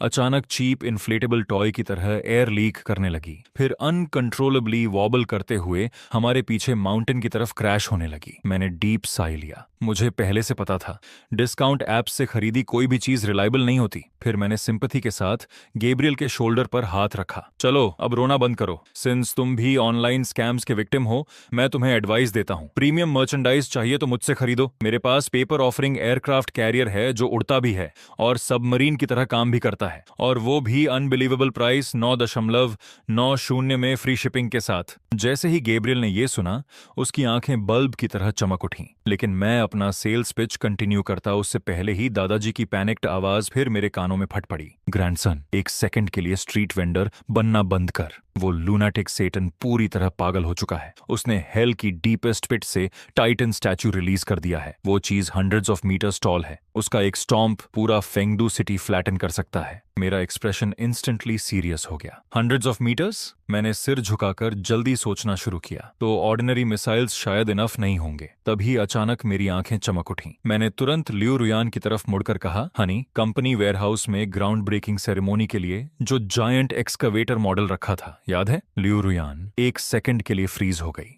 फिर मेरा प्लान समझते ही एक्साइटमेंट में अपनी थाई पर थप्पड़ मार दिया। ठीक उसी समय डिस्टेंट होराइजन वायलेंटली ट्रेम्बल करने लगा। दूर स्काईलाइन के पार एक जाइगैंटिक पिच ब्लैक टाइटन धीरे धीरे क्रॉल करता हुआ दिखाई दिया, जिसके 9 हॉरिफाइंग हेड्स थे। उसका हर कदम मिनिएचर अर्थक्वेक पैदा कर रहा था। मैंने तुरंत आसपास वर्कर्स की तरफ चिल्लाया, मिसाइल्स भूल जाओ, वेयरहाउस से 20 मीटर जायंट एक्सकवेटर निकालो और उसे पेपर ऑफरिंग में कन्वर्ट करो। शवल टीथ के लिए रीइंफोर्स्ड स्टील प्लेटेड पेपर इस्तेमाल करना। मुझे सबसे हार्ड कार्डबोर्ड चाहिए और उसके अंदर सबसे पावरफुल इंजन इंस्टॉल करो। मैं पूरी पैनिक में सबको डायरेक्शंस देने लगा और सिर्फ 30 मिनट्स के अंदर समहाउ उन्होंने टेरिफाइंग जायंट एक्सकवेटर असेंबल कर दिया। मैंने बिना हेजिटेशन तुरंत ऑफरिंग फायर जला दी। ग्रैंडपा, कैच दिस, मैं आपको दुनिया का ग्रेटेस्ट डेमोलिशन इक्विपमेंट भेज रहा हूं। मुझे फर्क नहीं पड़ता वो टाइटन है या जायंट स्टैच्यू, हम उसे रबल में बदल देंगे। थिक स्मोक का एक पिलर सीधे आसमान में उठ गया। दूसरी तरफ अंडरवर्ल्ड बैटलफील्ड में सेटन एरोगेंट अंदाज में टाइटन के शोल्डर पर बैठा मैनिएकली हंस रहा था और उसे फेंगडू सिटी की तरफ मार्च करने का ऑर्डर दे रहा था। लेकिन ठीक उसी मोमेंट मेटालिक लाइट से ग्लोइंग इनॉर्मस एक्सकवेटर अचानक आसमान से डिसेंड हुआ और सिटी गेट्स के सामने जोर से लैंड कर गया। सेटन ब्लैंक होकर उसे घूरने लगा। ये कैसा मॉन्स्टर है? इसके पास जायंट क्लॉ क्यों है? तुरंत बैटलफील्ड में दादाजी की एक्साइटेड लाफ्टर गूंज उठी। इसे एक्सकवेटर कहते हैं। इसकी स्पेशलिटी तुम्हारे जैसे बास्टर्ड्स की इलीगल कंस्ट्रक्शंस डिमोलिश करना है। फिर कम्युनिकेटर से दादाजी की कंफ्यूज्ड आवाज आई, ग्रैंडसन, ये चीज चलाते कैसे हैं? मैंने तुरंत इंस्ट्रक्शंस चिल्लाने शुरू किए। लेफ्ट लीवर पुल करो डिगिंग के लिए और राइट वाला रोटेट करने के लिए। बस ऐसे, एग्जैक्टली ऐसे। अब उसे डिवाइन ड्रैगन स्विंग मारो। एक्सकवेटर कैबिन के अंदर प्राउडली बैठे दादाजी मैडमैन की तरह लेवर्स खींचने लगे। अगले ही instant gigantic shovel deafening roar के साथ हवा चीरते हुए टाइटन के फोरहेड पर जा लगी। टेरिफाइंग प्रिसिजन के साथ एक्सकवेटर हुक ने टाइटन का एक हेड पकड़ लिया और एक वायलेंट ट्विस्ट में उसे क्लीनली उखाड़ दिया। कोलोसल स्टैच्यू पूरी तरह डिसोरिएंटेड होकर पीछे लड़खड़ा गया। खुद सेटन टाइटन के शोल्डर से उछलकर फेस फर्स्ट डर्ट में जा गिरा और मुंह भर मिट्टी निगलने लगा। अगले ही पल पूरी अंडरवर्ल्ड आर्मी डीफनिंग विक्ट्री चीयर्स में फट पड़ी। दादाजी एक्सकावेटर को वेटरन डेमोलिशन फोरमैन की मैजेस्टिक कॉन्फिडेंस के साथ कंट्रोल कर रहे थे। ग्रैंडसन, ये मशीन मैग्निफिसेंट है। अब से हर अंडरवर्ल्ड एक्सपेंशन प्रोजेक्ट इसी ब्यूटी पर डिपेंड करेगा। मैं प्राउडली हंस पड़ा। ग्रैंडपा, अगर ऐसा है तो अब सेटन का हेडक्वार्टर्स भी डेमोलिश कर दें? मैं और इक्विपमेंट ऑफरिंग्स बर्न करने ही वाला था कि अचानक पीछे से लियू रुयान पैनिक में चीख उठी। मैं तुरंत घूमकर देखता ही फ्रीज हो गया। पता नहीं कैसे, लेकिन हमारे बैकयार्ड के बीचों बीच ग्लोइंग गोल्डन फ्रूट से भरा एक कोलोसल ट्री अचानक प्रकट हो चुका था। उसकी ब्रांचेस के नीचे एक बूढ़ा आदमी ग्रीन ओनैक्स पर बैठा हमें अनरी डबल स्माइल के साथ क्वाइटली देख रहा था। मैं एक्सकेवेटर बर्न करने की जगह पर इतना फोकस था कि मुझे ट्री के अपीयर होने का पता ही नहीं चला। अब उसकी रेडिएंट गोल्डन लाइट के नीचे वो एल्डरली मैन धीरे धीरे अपनी लंबी व्हाइट बियर्ड सहला रहा था और पूरी शांति से हमें ऑब्जर्व कर रहा था। यो यो यो मैं सामने बैठे उस बूढ़े आदमी को ब्लैंक होकर घूरने लगा। उसकी बियर्ड इतनी अब्सर्डली लंबी थी कि लगभग उसके पैरों को छू रही थी और उसके सिर के ऊपर व्हाइट स्मोक का फेंट हेलो तैर रहा था, बिल्कुल किसी कल्टीवेशन एनिमे वाले इमॉर्टल ऑरा की तरह। मैंने पास रखा ब्रूम कसकर पकड़ लिया और प्रोटेक्टिव अंदाज में रुयान के सामने खड़ा हो गया। ओए बूढ़े, तुम आखिर हो कौन? वो ट्री मेरी प्रॉपर्टी पर है, ये ट्रेसपासिंग है। अगर अभी नहीं गए तो मैं पुलिस बुला दूंगा। बूढ़ा आदमी बिल्कुल भी गुस्सा नहीं हुआ, उल्टा वो कामली हंस पड़ा और अपनी ड्राई वुडन कैन से जमीन पर हल्का टैप किया। अगले ही पल हमारे पैरों के नीचे की ग्रास कलरफुल फ्लावर्स के समंदर में बदल गई और उन्होंने मिलकर giant Chinese character for virtue बना दिया। मेरी स्कैल्प तुरंत नम हो गई। बूढ़ा कामली मुस्कुराया। इतना एजिटेटेड होने की जरूरत नहीं लिटिल फ्रेंड, मैं बस रास्ते से गुजर रहा था। मैंने इस ट्री की स्पिरिचुअल लाइट को सीधे हेवेंस तक उठते देखा, इसीलिए एक कप टी मांगने आ गया। तुम्हारा ये ट्री कोई ऑर्डिनरी चीज नहीं है, ये सीधे हेवनली रेल्म से कनेक्टेड सिग्नल टावर की तरह काम करता है और कोइंसिडेंस से यही मेरा लैंडिंग पॉइंट निकला। पता नहीं क्यों, लेकिन मेरी एटीट्यूड से बूढ़ा थोड़ा ऑफेंडेड लगने लगा, जैसे इरिटेशन में उसकी सांस अटक रही हो। उसकी बियर्ड प्रैक्टिकली नोज तक पफ हो गई और जब उसने गुस्से में जमीन पर पैर पटका तो वहां डीप क्रेटर बन गया। लेकिन मैं रिएक्ट करता उससे पहले ही वॉइड से दादाजी की आवाज फिर थंडर की तरह गूंज उठी। बस इस बार उनका टोन अनबिलीवेबली रिस्पेक्टफुल था। उनकी आवाज में डर तक सुनाई दे रहा था। ग्रैंडसन, तुरंत घुटनों पर बैठ। वो ग्रेट एंसेस्टर खुद हैं। अंडरवर्ल्ड में हमने जो वेपन स्मगलिंग का तमाशा मचाया था वो इतना बड़ा हो गया कि अपर हेवेंस तक अलर्ट हो गए। वो इंटरडिमेंशनल कॉपरेशन नेगोशिएट करने आए हैं। मेरा ब्रेन लगभग शॉर्ट सर्किट हो गया। इंटरडायमेंशनल कॉपरेशन, ग्रेट एंसेस्टर, रुकिए, हेवन भी मुझसे बिजनेस करना चाहता है। कहीं गॉड्स को भी गैटलिंग मशीन गन्स तो नहीं चाहिए? मैंने तुरंत ब्रूम एक तरफ फेंका और परफेक्ट 90 डिग्री बो मार दिया। रुयान ने भी लाइटनिंग स्पीड से रिएक्ट किया। वो दौड़कर अंदर गई और दोनों हाथों में स्टीमिंग रेड टी लेकर वापस आई। ग्रेट एंसेस्टर, कृपया टी लीजिए। मेरे हस्बैंड पहले बस मजाक कर रहे थे, कभी कभी उनका ब्रेन थोड़ा मैल फंक्शन कर जाता है। कृपया उनकी स्टुपिडिटी माफ कर दीजिए। बूढ़ा वार्मली हंसा और अपनी स्लीव वेव कर दी। कोई बात नहीं लिटिल फ्रेंड, आजकल हेवनली रेल्म भी रिसोर्स शॉर्टेजेस फेस कर रहा है। जो मॉडर्न वंडर्स तुम अंडरवर्ल्ड में बर्न कर रहे हो उसका हिस्सा हमें भी चाहिए, स्पेशली वो थिंग जिसे फूड डिलीवरी कहते हैं। इमॉर्टल्स इतने लंबे समय से मेडिटेशन में आइसोलेटेड हैं कि प्रैक्टिकली भूखे मर रहे हैं। मैंने 2 बार ब्लिंक किया। आप लोगों को टेक आउट डिलीवरी चाहिए? करेक्ट। बूढ़े ने सीरियसली सिर हिलाया। इमॉर्टल स्पिरिचुअल ड्यू और पीचेस खा खाकर थक चुके हैं। मैंने थॉटफुली चिन रब की। इम्पॉसिबल तो नहीं है ग्रेट एंसेस्टर, लेकिन पेमेंट कैसे करेंगे? कहीं हेवन भी इनवॉइसेस अंडरवर्ल्ड गोस्ट मनी में सेटल करने की प्लानिंग तो नहीं कर रहा? वो स्टफ यहाँ यूजलेस है। बूढ़ा मिस्टीरियस स्माइल देने लगा, फिर अपनी स्लीव से डैजलिंग गोल्डन टैलिस्मैन निकाला और हवा में जेंटली वेव किया। अगर तुम हमारे लिए exclusive heavenly food delivery system burn कर दो तो मैं तुम्हें ये ट्रूथ टैलिस्मैन दूंगा। इसमें डेड को बोलने पर मजबूर करने और लिविंग को फॉर्चून तथा डिजास्टर फॉरसी करने की पावर है। मेरी आंखें तुरंत चमक उठीं। मैं अभी टैलिस्मैन ग्रैब करने ही वाला था कि अचानक पूरा बैकयार्ड वॉल डेफनिंग क्रैश के साथ एक्सप्लोड हो गया। थिक मेसी बियर्ड वाला जाइगेंटिक आदमी 2 इनॉर्मस बैटल एक्सेस लेकर कोर्टयार्ड में कूद पड़ा। उसने सीधे बूढ़े की तरफ पॉइंट किया और फ्यूरियस आवाज में गरजा, ओल्डली, मैं तुम्हें ये बिजनेस डील मोनोपोलाइज नहीं करने दूंगा। मैं बस ब्लैंक होकर उस जायंट एक्स वील्डिंग मॉन्स्टर को घूरता रह गया जो मेरे बैकयार्ड में घुस चुका था, जबकि मेरा ब्रेन धीरे धीरे मेल्ट हो रहा था। क्या गॉड्स के बीच अब बैकडोर से घुसना ट्रेंड बन गया है? जायंट ने दोनों एक्सेस जमीन में दे मारे। अगले ही सेकंड अर्थ 2 मैसिव क्रैक्स में स्प्लिट हो गई और ट्रेमर इतना वायलेंट था कि पूरा यार्ड हिल गया। रुयान के हाथ में पकड़ा टी कप तक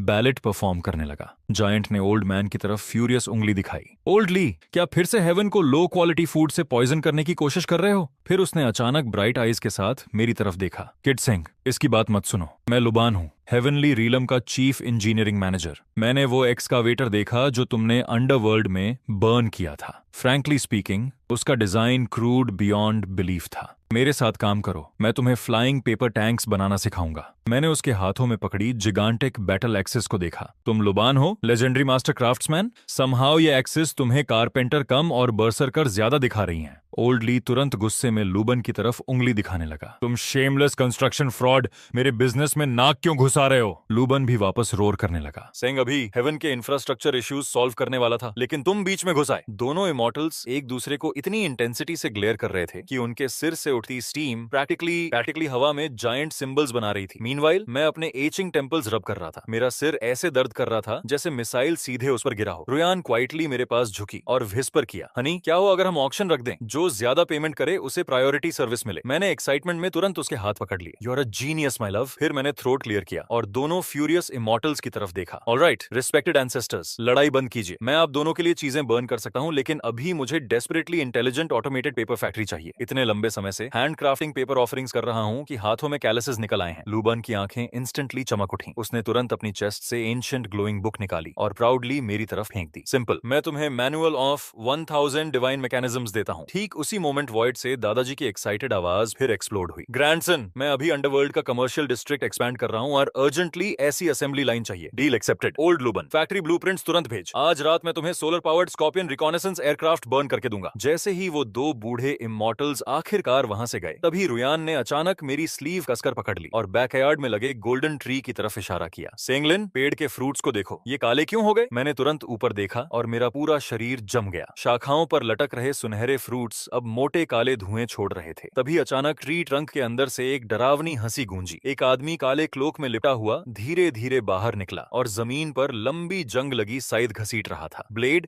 जहां भी जमीन से टकराती वहां स्पार्क्स उड़ने लगते। वो आदमी मुझे देखकर खतरनाक मुस्कान हंसा और उसकी आवाज ऐसी थी जैसे कोई ग्लास पर नाखून घिस रहा हो। सेंगलिंग, सेटन ने तुम्हें ग्रीटिंग्स भेजे हैं। उसने हेल के अबिस में तुम्हारे लिए एक छोटा सा गिफ्ट तैयार किया है और बहुत जल्द तुम खुद उसे देखोगे। उसके बोलते ही उसने साइद को जोर से घुमाया और एक डार्क बीम सीधे मेरी गर्दन की तरफ आ गई। धतेरे की, रुयान नीचे झुको। मैंने तुरंत रुयान को जमीन पर खींच लिया और दूसरे हाथ से पास रखा फायर एक्सटिंग्विशर उठाकर उस आदमी पर पूरा स्प्रे कर दिया। सफेद पाउडर उसके पूरे शरीर पर फट पड़ा और उसकी साइथ अटैक रास्ता बदलकर गोल्डन ट्री की बाग का बड़ा हिस्सा उड़ा गई। क्लोक्ड आदमी गुस्से से गरजा, तू गंदा मॉर्टल, इतनी कावर्डली वेपन इस्तेमाल करने की हिम्मत कैसे हुई? मैंने तुरंत एक्सटिंग्विशर उसकी तरफ गर्व से तान दिया। इसे साइंटिफिक सेल्फ डिफेंस कहते हैं। फिर मैंने अंडरवर्ल्ड कम्युनिकेटर की तरफ देखकर चिल्लाया, ब्रदर ऑक्स, ब्रदर हॉर्स, कोई लिविंग वर्ल्ड में मर्डर करने आया है, तुरंत ऊपर आओ। बाद में तुम दोनों के लिए स्पेशल फोर्सेस यूनिफॉर्म्स बर्न करूंगा। मेरी बात खत्म होते ही ऑक्स हेड और हॉर्स फेस सीधे जमीन फाड़कर बाहर निकल आए, लेकिन इस बार मशीन गन्स की जगह दोनों के हाथों में क्रैकलिंग इलेक्ट्रिक सोल कैचिंग बैटॉन्स थे जिनसे नीले स्पार्क्स निकल रहे थे। हॉर्स फेस ने क्लोक्ड आदमी को घूरकर नाक सिकोड़ ली। ये कौन सा जंगली डीमन आ गया? काली स्कर्ट पहनकर खुद को ग्रिम रीपर समझने लगा। ऑक्स हेड साइथ को देखते हुए ठुड्डी सहलाने लगा। सच बोलूं ओल्ड हॉर्स, ये स्काइथ काफी यूजफुल लग रही है। इसे वापस अंडरवर्ल्ड कैफेटेरिया ले जाकर वेजिटेबल्स काटने के काम में इस्तेमाल कर सकते हैं। इससे पहले कि क्लोक्ड आदमी रिएक्ट करता, दोनों उस पर टूट पड़े और इतनी ब्रूटल बीटिंग शुरू हुई कि उसकी पूरी बॉडी से स्पार्क्स निकलने लगे। वो मैल फंक्शनिंग रोबोट की तरह जोर जोर से काम हाँपने लगा। उसके सिर से उठती भाप धीरे धीरे हवा में ग्लोइंग वर्ड्स बनाने लगी। The abyss zombie virus has already spread. अगले ही पल उसका पूरा शरीर काले धुएं में एक्सप्लोड हो गया। तभी दादाजी की आवाज अचानक बेहद सीरियस हो गई। पोते, बड़ी प्रॉब्लम हो गई। उस पागल सेटन ने अंडरवर्ल्ड के ड्रिंकिंग वाटर में पॉइजन मिला दिया। आधे लोअर डीमन ज़ॉम्बीज बन चुके हैं और जो भी हिल रहा है उसे काट रहे हैं। मेरे बॉडीगार्ड्स भी गिरने वाले हैं। मैं ब्लैंक होकर आसमान देखने लगा। ज़ॉम्बी घोस्ट्स, ये कहानी हर बार और ज्यादा रिडिकुलस क्यों होती जा रही है? दादाजी थकी हुई आवाज में बोले, ये चीजें फायर और ब्लेड से नहीं डरती, इन्हें सिर्फ सनलाइट से डर लगता है। मैंने तुरंत उंगलियां चटकाई, तो फिर मैं आपको एक सनबर्न करके भेज देता हूँ। उसी रात मैं फिर से सीधे पेपर ऑफरिंग शॉप पहुंचा। मालिक अभी भी नींद में लार टपका रहा था जब मैंने उसे बिस्तर से घसीटकर बाहर निकाला और दुकान के बाहर रखे giant ultra violet flood lights की तरफ इशारा किया। बॉस, इन सबको पेपर ऑफरिंग्स में बदल दो। मैं अंडरवर्ल्ड को सिटी दैट नेवर स्लीप्स बनाने वाला हूँ। मालिक उन जायंट स्पॉटलाइट्स को देखकर पूरी तरह फ्रीज हो गया। वो अपनी आंखें ऐसे मलने लगा जैसे उसे सच में लग रहा हो कि उसके कस्टमर्स हर दिन और ज्यादा पागल हो रहे हैं। तभी मैंने जोर से एक भारी गोल्ड इनगोट मेज पर पटका। ये वही रिवॉर्ड था जो ग्रैंड एंसेस्टर लुबान ने मुझे दिया था। मालिक की आंखें लगभग बाहर निकल आईं। भाई, ये गोल्ड असली है। अगले ही पल वो सीधा खड़ा हो गया। अगर पैसे इतने हैं तो मैं तुम्हारे लिए पूरा मून भी बना दूंगा। मैंने एग्रेसिवली फ्लड लाइट्स की तरफ इशारा किया। कम बातें, ज्यादा काम। और ऐसी जायंट पेपर बैटरी बैटरीज लगाओ जिनकी रोशनी देकर कोई भी अंधा हो जाए। मालिक और उसके असिस्टेंट्स पूरी रात dozens gigantic paper flood lights assemble करते रहे। जैसे ही काम पूरा हुआ, मैंने तुरंत ऑफरिंग फायर जला दी। आसमान में उठता धुआं किसी मैजेस्टिक ड्रैगन जैसा लग रहा था। दादाजी तैयार हो जाइए, अंडरवर्ल्ड का पहला टैनिंग सेशन ऑफिशियली शुरू होने वाला है। अगले ही पल सीन अंडरवर्ल्ड में फेंगदू सिटी के बाहर शिफ्ट हो गया। एंडलेस जॉम्बी घोस्ट्स पागल मॉन्स्टर्स की तरह सिटी वॉल्स को नोच रहे थे। उनका लीडर अपना ही सिर बॉल की तरह उछाल उछाल कर हिस्टेरिकल हंसी हंस रहा था। तभी अचानक अंडरवर्ल्ड स्काई में दर्जनों जाइगेंटिक व्हाइट स्फीयर्स इग्नाइट हो गए और पूरा रेल्म डे टाइम जितना चमकने लगा। ज़ॉम्बीज तुरंत दर्द से चीखने लगे। मेरी आंखें जल रही हैं, लाइट बहुत तेज है, मैं पिघल रहा हूँ। जैसे ही अल्ट्रा वायलेट लाइट उन पर पड़ी, उनकी बॉडी से सफेद धुआं निकलने लगा और वो बॉइलिंग वाटर में गिरी आइस क्यूब्स की तरह मेल्ट होने लगे। सिटी वॉल के ऊपर दादाजी डार्क सनग्लासेस पहनकर एम्परर की तरह खुद को पंखा झल रहे थे। हा पोते, ये चीज परफेक्टली काम कर रही है। सारे ज़ॉम्बीज ऑलरेडी डस्ट बन चुके हैं। वो बूढ़ा सेटन अभी गुस्से से खुद को नोच रहा होगा। मैं गर्व से मुस्कुराया। हनी, हमने फिर एक बड़ा अचीवमेंट हासिल कर लिया। रुयन ने स्मग एक्सप्रेशन के साथ हाथ बांध लिए। ऑफ कोर्स किया, लेकिन ग्रैंडपा, ये जायंट फ्लडलाइट्स बहुत ज्यादा एनर्जी कंज्यूम करते हैं। अगली बार आपके लिए सोलर जनरेटर्स भी भेजेंगे। जैसे ही सबने राहत की सांस ली, तभी बैकयार्ड का गोल्डन ट्री अचानक जोर जोर से कांपने लगा। काले पड़े फ्रूट्स एक एक करके जमीन पर गिरने लगे और डार्क पोर्टल्स में बदल गए। फिर उनमें से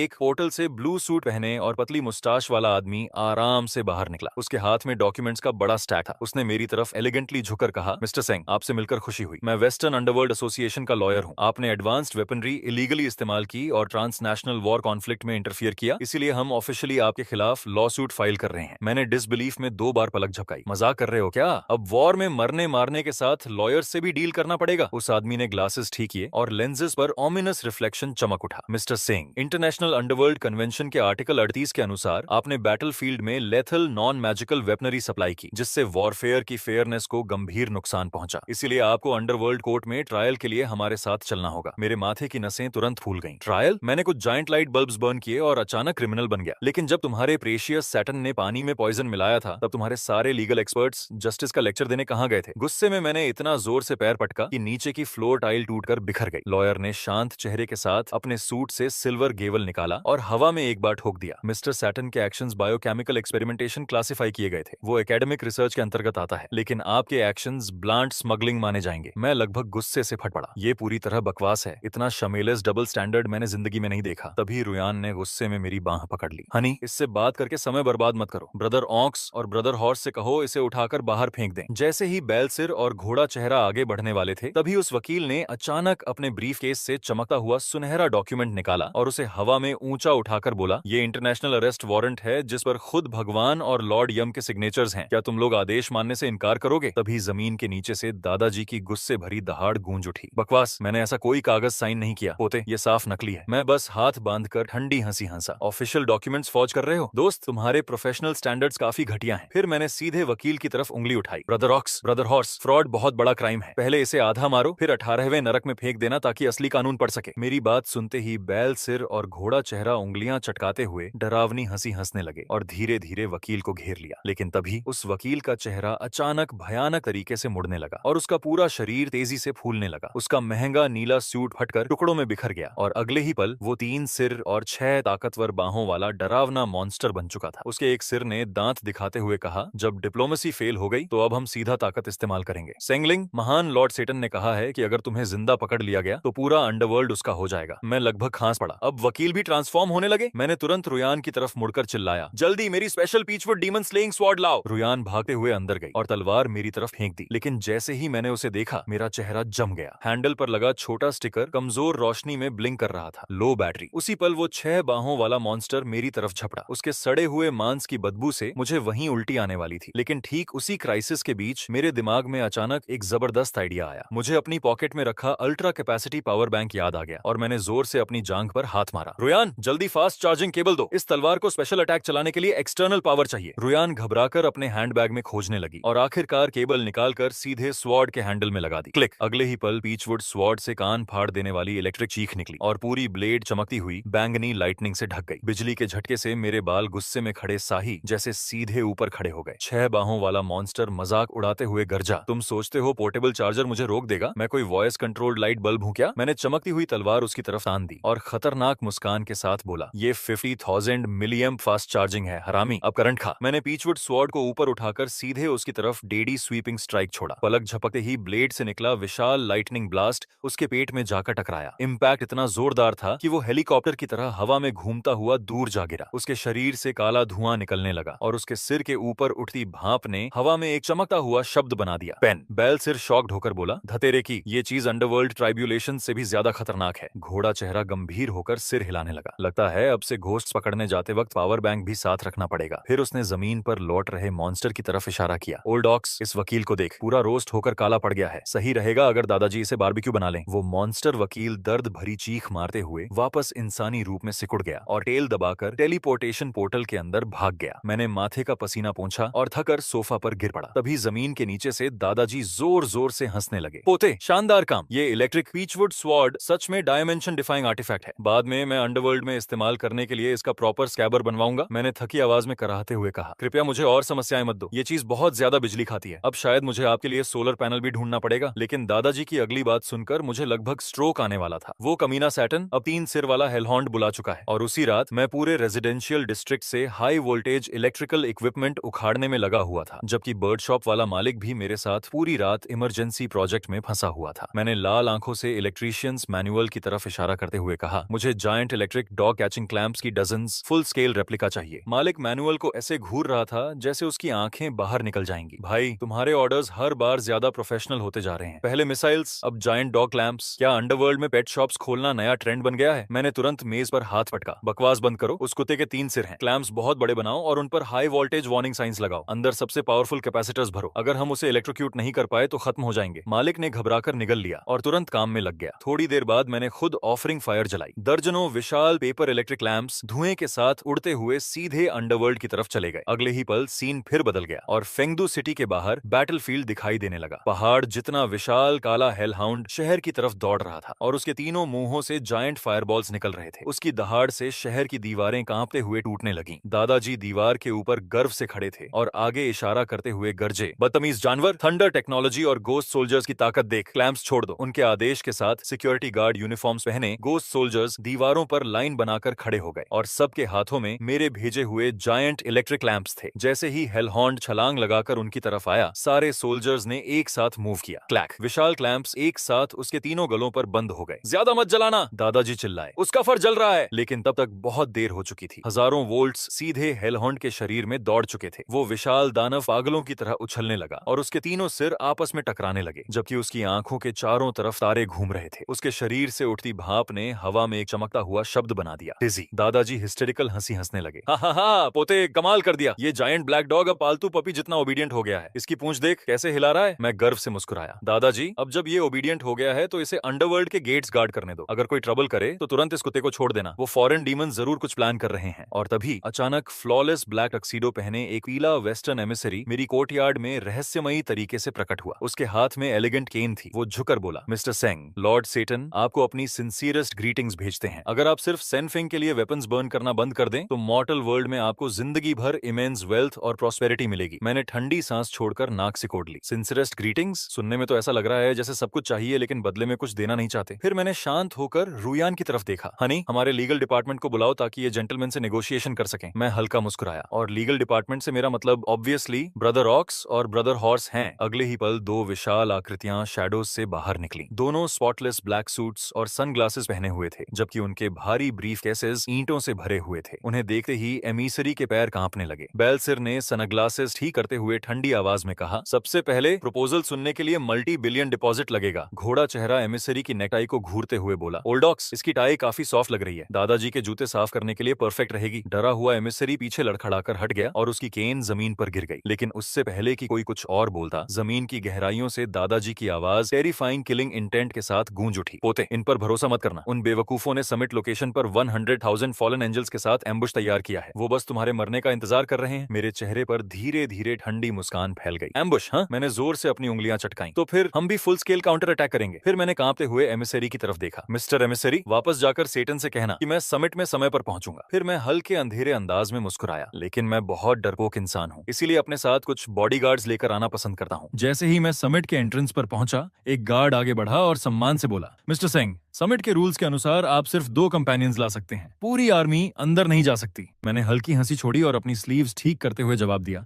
रिलैक्स, मैं सिर्फ अपने भाई बुल और भाई हॉर्स को लाया हूँ। हालांकि मेरे दोनों बॉडीगार्ड्स का पर्सनल लग्जेज थोड़ा बड़ा हो सकता है, इसलिए बेहतर होगा कि तुम लोग एक बहुत बड़ा वेयरहाउस तैयार रखो।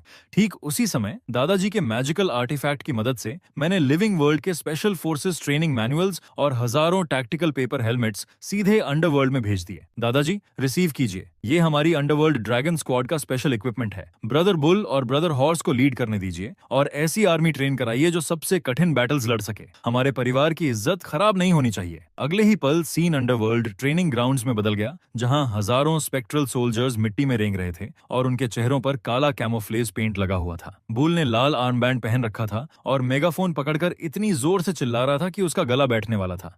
तेज चलो, क्या तुम लोगों ने खाना नहीं खाया? इस स्पीड से तो गर्म रीइंकार्नेशन लेने भी समय पर नहीं पहुंचोगे। मूव! तभी हॉर्स ने हाथ उठाकर कहा, ओल्ड बुल, इतने रफ मत बनो। आओ भाइयों, सबको एक पेपर एनर्जी ड्रिंक मिलेगा, उसे पीने के बाद स्टेल्थ ट्रेनिंग करेंगे। सारे सोल्जर्स एक साथ गरजे, यस सर। हॉर्स मुस्कुराया और बोला, उसके बाद जो भी स्टेल्थ प्रैक्टिस में पकड़ा गया उसे आज डिनर नहीं मिलेगा। वहीं दूसरी तरफ दादाजी बीच अम्ब्रेला के नीचे आराम से बैठे हुए थे और टैक्टिकल ट्रेनिंग देखकर हंसी रोक नहीं पा रहे थे। अचानक स्पेक्ट्रल सोल्जर्स ने परफेक्ट सिंक्रोनाइजेशन में मूवमेंट किया, अपने साइलेंस्ड पेपर पिस्टल्स निकाले और दूर के टारगेट्स पर डेडली बैराज छोड़ दिया। उनकी मूवमेंट्स बिजली जितनी तेज थीं। दादाजी जोर से हंस पड़े, हा हा हा पोते, जब हम इन ट्रूप्स को छोड़ेंगे तब सेटन के वो पैथेटिक डीमंस और उनके छोटे ट्राइडेंट्स डर के मारे कांप उठेंगे। मैं स्मर्क करते हुए बोला, इसे डायमेंशनल स्ट्राइक कहते हैं दादाजी, और ये तो सिर्फ एपेटाइजर है। मैंने आपके लिए इलेक्ट्रॉनिक इंटरफेरेंस व्हीकल्स भी तैयार किए हैं। सही समय आने पर हम उनके सारे मैजिक सर्कल्स बेकार कर देंगे और उन्हें हाथापाई में लड़ने पर मजबूर कर देंगे। रुयान ने मेरी बांह पकड़ ली और एडमिरेशन भरी आंखों से फुसफुसाई, माय लव, ये टैक्टिक बहुत रूथलेस है, लेकिन मुझे पसंद आया। मैंने शांत होकर कंधे उचकाए। वॉर और डिसेप्शन में सब फेयर होता है। साजिश पहले उन्होंने की थी, जो हो रहा है वो खुद की वजह से हो रहा है। उसी दौरान मैंने लू ग्रुप का लाइव ब्रॉडकास्ट खोला, जहां कोई बेवकूफ लाखों व्यूअर्स के सामने हमें प्रोवोक कर रहा था। बिना देर किए मैंने एंसेस्टर लुबान द्वारा दिया गया ट्रूथ टैलिस्मन निकाला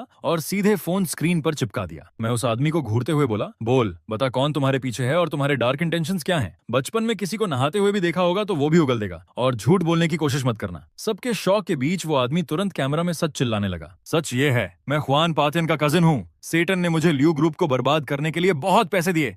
मैंने स्टॉक्स इलीगली मैनिपुलेट किए, मैंने अपने नेबर का बेकन चुराया और आज तक अपने पैर नहीं धोए। उनसे डीमंस जैसी बदबू आती है। चैट तुरंत एक्सप्लोड हो गया और व्यूअर्स डिसबिलीफ और गालियों से स्ट्रीम भरने लगे। मास्ड आदमी घबराकर अपना मुंह बंद करने की कोशिश कर रहा था, लेकिन उसका शरीर उसकी सुन ही नहीं रहा था। उल्टा वो और भी एंथुजियाज्म से सीक्रेट्स उगलने लगा, यहाँ तक कि अपने बैंक कार्ड का पासवर्ड भी बता दिया। थोड़ी देर बाद रुयन भागती हुई मेरे पास आई, माय लव, स्टॉक्स रिकवर हो गए। उस इडियट को पुलिस इन्वेस्टिगेशन के लिए अरेस्ट कर चुकी है। हम जीत गए। मैंने हाथ बांधकर ठंडी आवाज में कहा, हमें प्रोवोक करने की यही कीमत होती है दादाजी। लिविंग वर्ल्ड की छोटी प्रॉब्लम्स खत्म हो चुकी हैं। अब उस ट्रेचरस बैंकेट में जाने का समय है। अंडरवर्ल्ड से दादाजी की कॉन्फिडेंट आवाज गूंज उठी, मेरी तरफ सब तैयार है पोते, बेफिक्र होकर जाओ। मैंने समिट हेडक्वार्टर्स के नीचे सीधे 1 लाख एलीट स्पेक्ट्रल सोल्जर्स छिपा दिए हैं। अगर वो बूढ़ा सैटर्न एक गलत मूव भी करेगा तो मैं पूरी जगह उलट दूंगा और उसे दिखा दूंगा कि अंडरवर्ल्ड का असली रूलर कौन है। मैं मुस्कुराया, excellent, brother bull, brother horse, move out. मेरी fully charged high voltage peachwood sword लेकर आओ। अब उनकी पार्टी बर्बाद करने का समय आ गया है। मैंने अपना सूट ठीक किया और रुयान का हाथ पकड़कर कोर्टयार्ड के बीच बने टेलीपोर्टेशन सर्कल की तरफ बढ़ गया।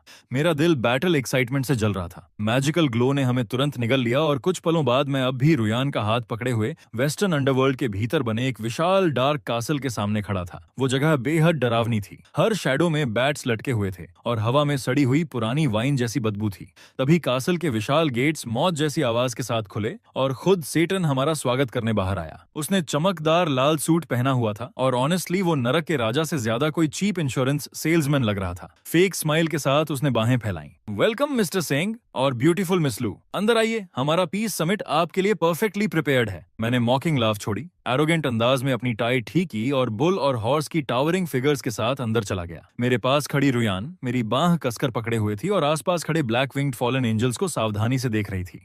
मैंने बुल की तरफ देखा और शांत आवाज में कहा, ब्रदर बुल, लॉर्ड सेटन को हमारा तैयार किया हुआ गिफ्ट दे दो। बुल ने सिनिस्टर ग्रिन दिखाई, अपने ब्रीफकेस से जाइगेंटिक पेपर एयर प्यूरिफायर निकाला और तुरंत ऑन कर दिया। अगले ही पल सैंडलवुड फ्रेग्रेंस पूरे हॉल में फैल गई, जिससे सारे पैथेटिक लेसर्स डीमंस लगातार छींकने लगे। सैटन के माथे की नसें उभर गईं और वो गुर्राया, मिस्टर सिंह, इसका मतलब क्या है? हम वेस्टर्नर्स इस तरह की अरोमा के आदी नहीं हैं। उसने इतनी जोर से जमीन पर पैर पटका कि काला मार्बल टाइल टूट गया और उसके सिर से उठती भाप लगभग रेत शब्द बना रही थी। मैं शांत मुस्कान के साथ बोला, इसे एनवायरमेंट प्यूरिफिकेशन कहते हैं। इससे हमें तुम्हारे बैड इंटेंशंस की बदबू सहन नहीं करनी पड़ती। लेकिन बकवास काफी हुई। अग्रीमेंट कहाँ है? सेटन ने टेबल की तरफ इशारा किया। वहीं, बस साइन कर दो। वेस्टर्न अंडरवर्ल्ड की सॉवरेंटी एक्सेप्ट कर लो, वेपन्स बर्न करना बंद कर दो और हम हमेशा के लिए दोस्त बन जाएंगे। उसी पल दादाजी की आवाज मेरे दिमाग में गूंजी, पोते कुछ साइन मत करना, मैंने अपने लोग उनकी आर्मरी में इन्फिल्ट्रेट कर दिए हैं। बस उसे बातों में उलझाए रखो और मेरे सिग्नल का इंतजार करो। मैंने हल्का सिर हिलाया, तभी मूंछों वाला वही लॉयर फिर गोल्डन पेन लेकर मेरे सामने आ गया। मिस्टर सिंह, जल्दी साइन कर दीजिए। इसके बाद ल्यू ग्रुप दुनिया की नंबर 1 कंपनी बन जाएगी और आप लिविंग वर्ल्ड में अंडरवर्ल्ड के ऑफिशियल स्पोक्स पर्सन बन जाएंगे। मैं मन ही मन ठंडी हंसी हंसा। Spokes person? ज्यादा सही शब्द स्केपगोट होगा। रुयान, वो सुपर ट्रांसलेटर निकालो जो मैंने पहले बर्न किया था और अग्रीमेंट के हिडन रूल्स एक्सपोज करो। मैंने पॉकेट से चमकता पेपर फोन निकाला और कॉन्ट्रैक्ट की तरफ कर दिया। तुरंत एक क्लियर इलेक्ट्रॉनिक वॉइस पूरे हॉल में गूंज उठी और बिना सेंसरशिप के सारे सीक्रेट क्लॉजेस पढ़ने लगी। सेन फेंग की सभी आर्मर्ड फोर्सेस बिना शर्त सरेंडर करेंगी और स्लेव्स की तरह काम करेंगी। ये सुनते ही रुयान का चेहरा गुस्से से लाल हो गया। उसने इतनी जोर से पैर पटका कि जमीन में क्रेटर बन गया और सीधे सैटन की तरफ उंगली दिखाकर चिल्लाई, साले सैटन, इंसान जैसा चेहरा है लेकिन दिल कोयले से भी ज्यादा काला। डार्लिंग, इस अग्रीमेंट को फाड़ देते हैं। सेटन ने तुरंत अपना सूट फाड़ दिया और उसकी पीठ से 6 विशाल काले विंग्स निकल आए जिन्होंने नेगोशिएशन टेबल को उड़ाकर दूर फेंक दिया। उसका चेहरा रेज से मुड़ गया। अब जब तुम सब जान चुके हो तो दिखावा करने का कोई मतलब नहीं। फॉलन एंजल्स, इन्हें पकड़ो और डीपेस्ट डंजन में फेंक दो। ठीक उसी सेकंड मैंने शांत होकर चार्ज्ड पीच वुड मिरर निकाला और सीलिंग की तरफ मैसिव लाइटनिंग ब्लास्ट छोड़ दिया। मुझे पकड़ना चाहते हो सेटन? पहले खिड़की से बाहर देखकर बताओ कि वो किसकी आर्मी है। सैटन इंस्टिंक्टिवली पलटा और जैसे ही उसने बाहर देखा उसका पूरा शरीर जम गया। कैसल के ऊपर डार्क स्काई में डीफेनिंग एक्सप्लोजन्स गूंज रहे थे जबकि dozens invisible paper fighter jets अंधेरे को चीरते हुए उड़ रहे थे। Countless spectral special forces soldiers आसमान से डेडली स्टॉर्म की तरह नीचे उतर रहे थे। सेटन डिसबिलीफ में चीखा, इम्पॉसिबल, मेरा डिफेंसिव मैजिक बैरियर कहां है? एक्टिवेट क्यों नहीं हुआ? मैंने ठंडी स्मर्क के साथ जवाब दिया, सॉरी माय डियर सेटन, उस पेपर एयर प्यूरिफायर के अंदर मैंने next generation electronic interference powder छिपाया था। अभी तुम्हारे मैजिकल सर्किट्स शायद एक लाइट बल्ब भी पावर नहीं कर पाएंगे। अचानक बुल और हॉर्स ने अपने सूट्स फाड़ दिए और अंदर टैक्टिकल वेस्ट्स दिखाई देने लगे। बुल ने हेवी वल्कन मशीन गन उठा ली जबकि हॉर्स ने लेजर कैप्चर नेट एक्टिवेट कर दिया। दोनों टेरिफाइंग ग्रिन्स के साथ धीरे धीरे सेटन की तरफ बढ़ने लगे। बुल जोर से हंसा, हे हॉर्स, इस चिड़िया के विंग्स काफी बड़े हैं, इन्हें काटकर ओल्ड मिस्टर सेन के लिए अच्छा फैन बनाएंगे। हॉर्स एक्साइटेड होकर सिर हिलाने लगा, और उन छोटे डीमंस को भागने मत देना, सबको पकड़कर नई अंडरवर्ल्ड हाईवे बनवाएंगे। सेटन गुस्से से कांपने लगा। उसके 6 विंग्स पागलों की तरह फड़फड़ाने लगे और वो डेस्परेट फाइनल बैटल के लिए तैयार हुआ। लेकिन मूव करने से पहले ही कासल फ्लोर हजारों टुकड़ों में एक्सप्लोड हो गया। मेरे दादाजी सेनफेगा एक कोलोसल पेपर एक्सकेवेटर चलाते हुए जमीन के नीचे से बाहर निकले। उसकी मैकेनिकल आर्म के एक स्विंग से ही उन्होंने सैटन को सीधे दीवार में दे मारा। दादाजी जोर जोर से हंस पड़े। हाँ हाँ हाँ, मैं बहुत समय से इस कबाड़ खाने को तोड़ना चाहता था। शानदार काम पोते। पलक झपकते ही एलीट स्पेक्ट्रल सोल्जर्स ने पूरे कैसल पर कंट्रोल कर लिया। सब खत्म होता देख फॉलन एंजल्स ने तुरंत वेपन्स नीचे फेंक दिए और अनकंडीशनल सरेंडर कर दिया। रुयन मेरी बांह पकड़कर एक्साइटमेंट से चमकती आंखों के साथ फुसफुसाई, डार्लिंग, हम सच में जीत गए। मैंने धीरे से सिर हिलाया, अभी नहीं, जब तक इस डेविल्स नेस्ट को हमारी नई ब्रांच ऑफिस में नहीं बदल देते तब तक कुछ खत्म नहीं हुआ। सैटन अब भी दादाजी के एक्सकवेटर से दीवार पर ऐसे पिंड था जैसे कोई पैथिक पोस्टर हो। तभी ग्रीक अंडरवर्ल्ड का राजा हैड्स अपनी आर्मी के साथ वहां भी आ पहुंचा, लेकिन डिस्ट्रक्शन देखते ही उसने तुरंत स्पीयर फेंक दिया और ऑकवर्ड स्माइल बनाकर बोला, mister Seng, young master Seng, ये सब मिसअंडरस्टैंडिंग है। मैं तो आपकी टेरिटरी कंट्रोल करने में मदद करने आया था। उस इंसॉलेंट सैटन ने अपनी लिमिट्स भूल दी थी। मैं उसे लंबे समय से सबक सिखाना चाहता था। दादाजी जोर से हंसे। तुम सिचुएशन के हिसाब से ढलना अच्छे से जानते हो पोते। तुम्हें क्या लगता है इस वेस्टर्न हेल का क्या करना चाहिए? मैंने ठुड्डी सहलाई और मॉडर्न मैनेजमेंट मैनुअल्स के ढेर की तरफ देखा जिन्हें मैं अभी तक बर्न नहीं कर पाया था। दादाजी, मुझे लगता है हमें ग्लोबल अंडरवर्ल्ड के लिए जॉइंट डेवलपमेंट जोन बनाना चाहिए। आज से ईस्ट हो या वेस्ट, सब हमारी स्पेक्ट्रल करेंसी इस्तेमाल करेंगे और एक unified modern management system follow करेंगे। हेडीज, तुम वेस्टर्न ब्रांच के सीईओ बनोगे और सेटन को हेल के पब्लिक टॉयलेट साफ करने भेज दो। सेटन के सिर से गुस्से में भाप निकलने लगी, जबकि मेरे बगल में खड़ी रुयान ने लैपटॉप खोलकर अगला कमर्शियल एम्पायर प्लान करना शुरू कर दिया।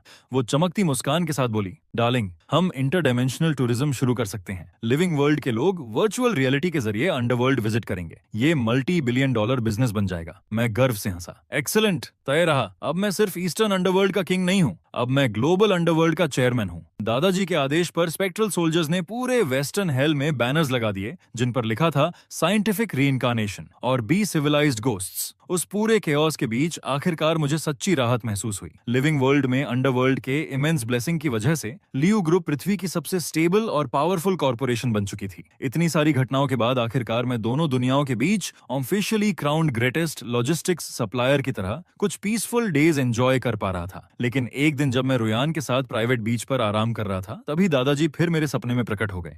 पोते, तुम आजकल बहुत बिजी हो गए हो। मैंने अंडरवर्ल्ड में स्पेस एक्सप्लोरेशन प्रोजेक्ट शुरू किया है, इसलिए जल्दी से कुछ स्पेस शिप्स बर्न करके भेजो। मैं उन्हें बिना कुछ बोले घूरता रह गया। दादाजी, आपकी एम्बिशंस की सच में कोई लिमिट नहीं बची। अंडरवर्ल्ड काफी नहीं था क्या? अब एलियंस को भी टेरराइज करना है? भले ही मैं कंप्लेन कर रहा था, लेकिन अगले ही पल मैंने कार स्टार्ट की और विलेज पेपर ऑफरिंग शॉप की तरफ निकल पड़ा। मालिक, जो अब तक मेरा एक्सक्लूसिव डिजाइनर बन चुका था, मुझे देखते ही कई इनॉर्मस एरोस्पेस मॉडल्स निकाल लाया। बॉस सिंह, इस बार मार्स जा रहे हैं या मून? देखिए, मैंने आपके लिए फुल पेपर स्पेस स्टेशन भी बनाया है, गारंटीड परफेक्ट स्केल रेप्लिका। मैंने बिना हेजिटेशन हाथ हिलाया। सब ले लूंगा। और कुछ हैंडसम पेपर एस्ट्रोनॉट्स भी बना दो ताकि वो दादाजी के लेफ्टिनेंट्स बन सकें। जैसे जैसे फ्लेम्स आसमान में उठी, एंडलेस मॉडर्न इक्विपमेंट लगातार अंडरवर्ल्ड भेजा जाने लगा। रुयान मेरे पास आई, उसने मेरी बांह पकड़ ली और हल्की मुस्कान के साथ बोली, थैंक यू डार्लिंग, मुझे बिल्कुल अलग दुनिया दिखाने के लिए धन्यवाद। मैंने जलती हुई आग की तरफ देखते हुए शांत आवाज में जवाब दिया, माय लव, ये तो सिर्फ शुरुआत है। जब तक मैं यहाँ हूँ, हमारा परिवार लिविंग वर्ल्ड पर राज करेगा और मेरे दादाजी आफ्टर लाइफ से पूरे यूनिवर्स को जीत लेंगे। और धीरे धीरे आखिरी सीन फेड होने लगा, जहाँ मेरे दादाजी फुल स्पेस सूट पहनकर पेपर लूनर रोवर के ऊपर गर्व से खड़े थे, जैसे अब वो खुद सितारों को जीतने निकल पड़े हों।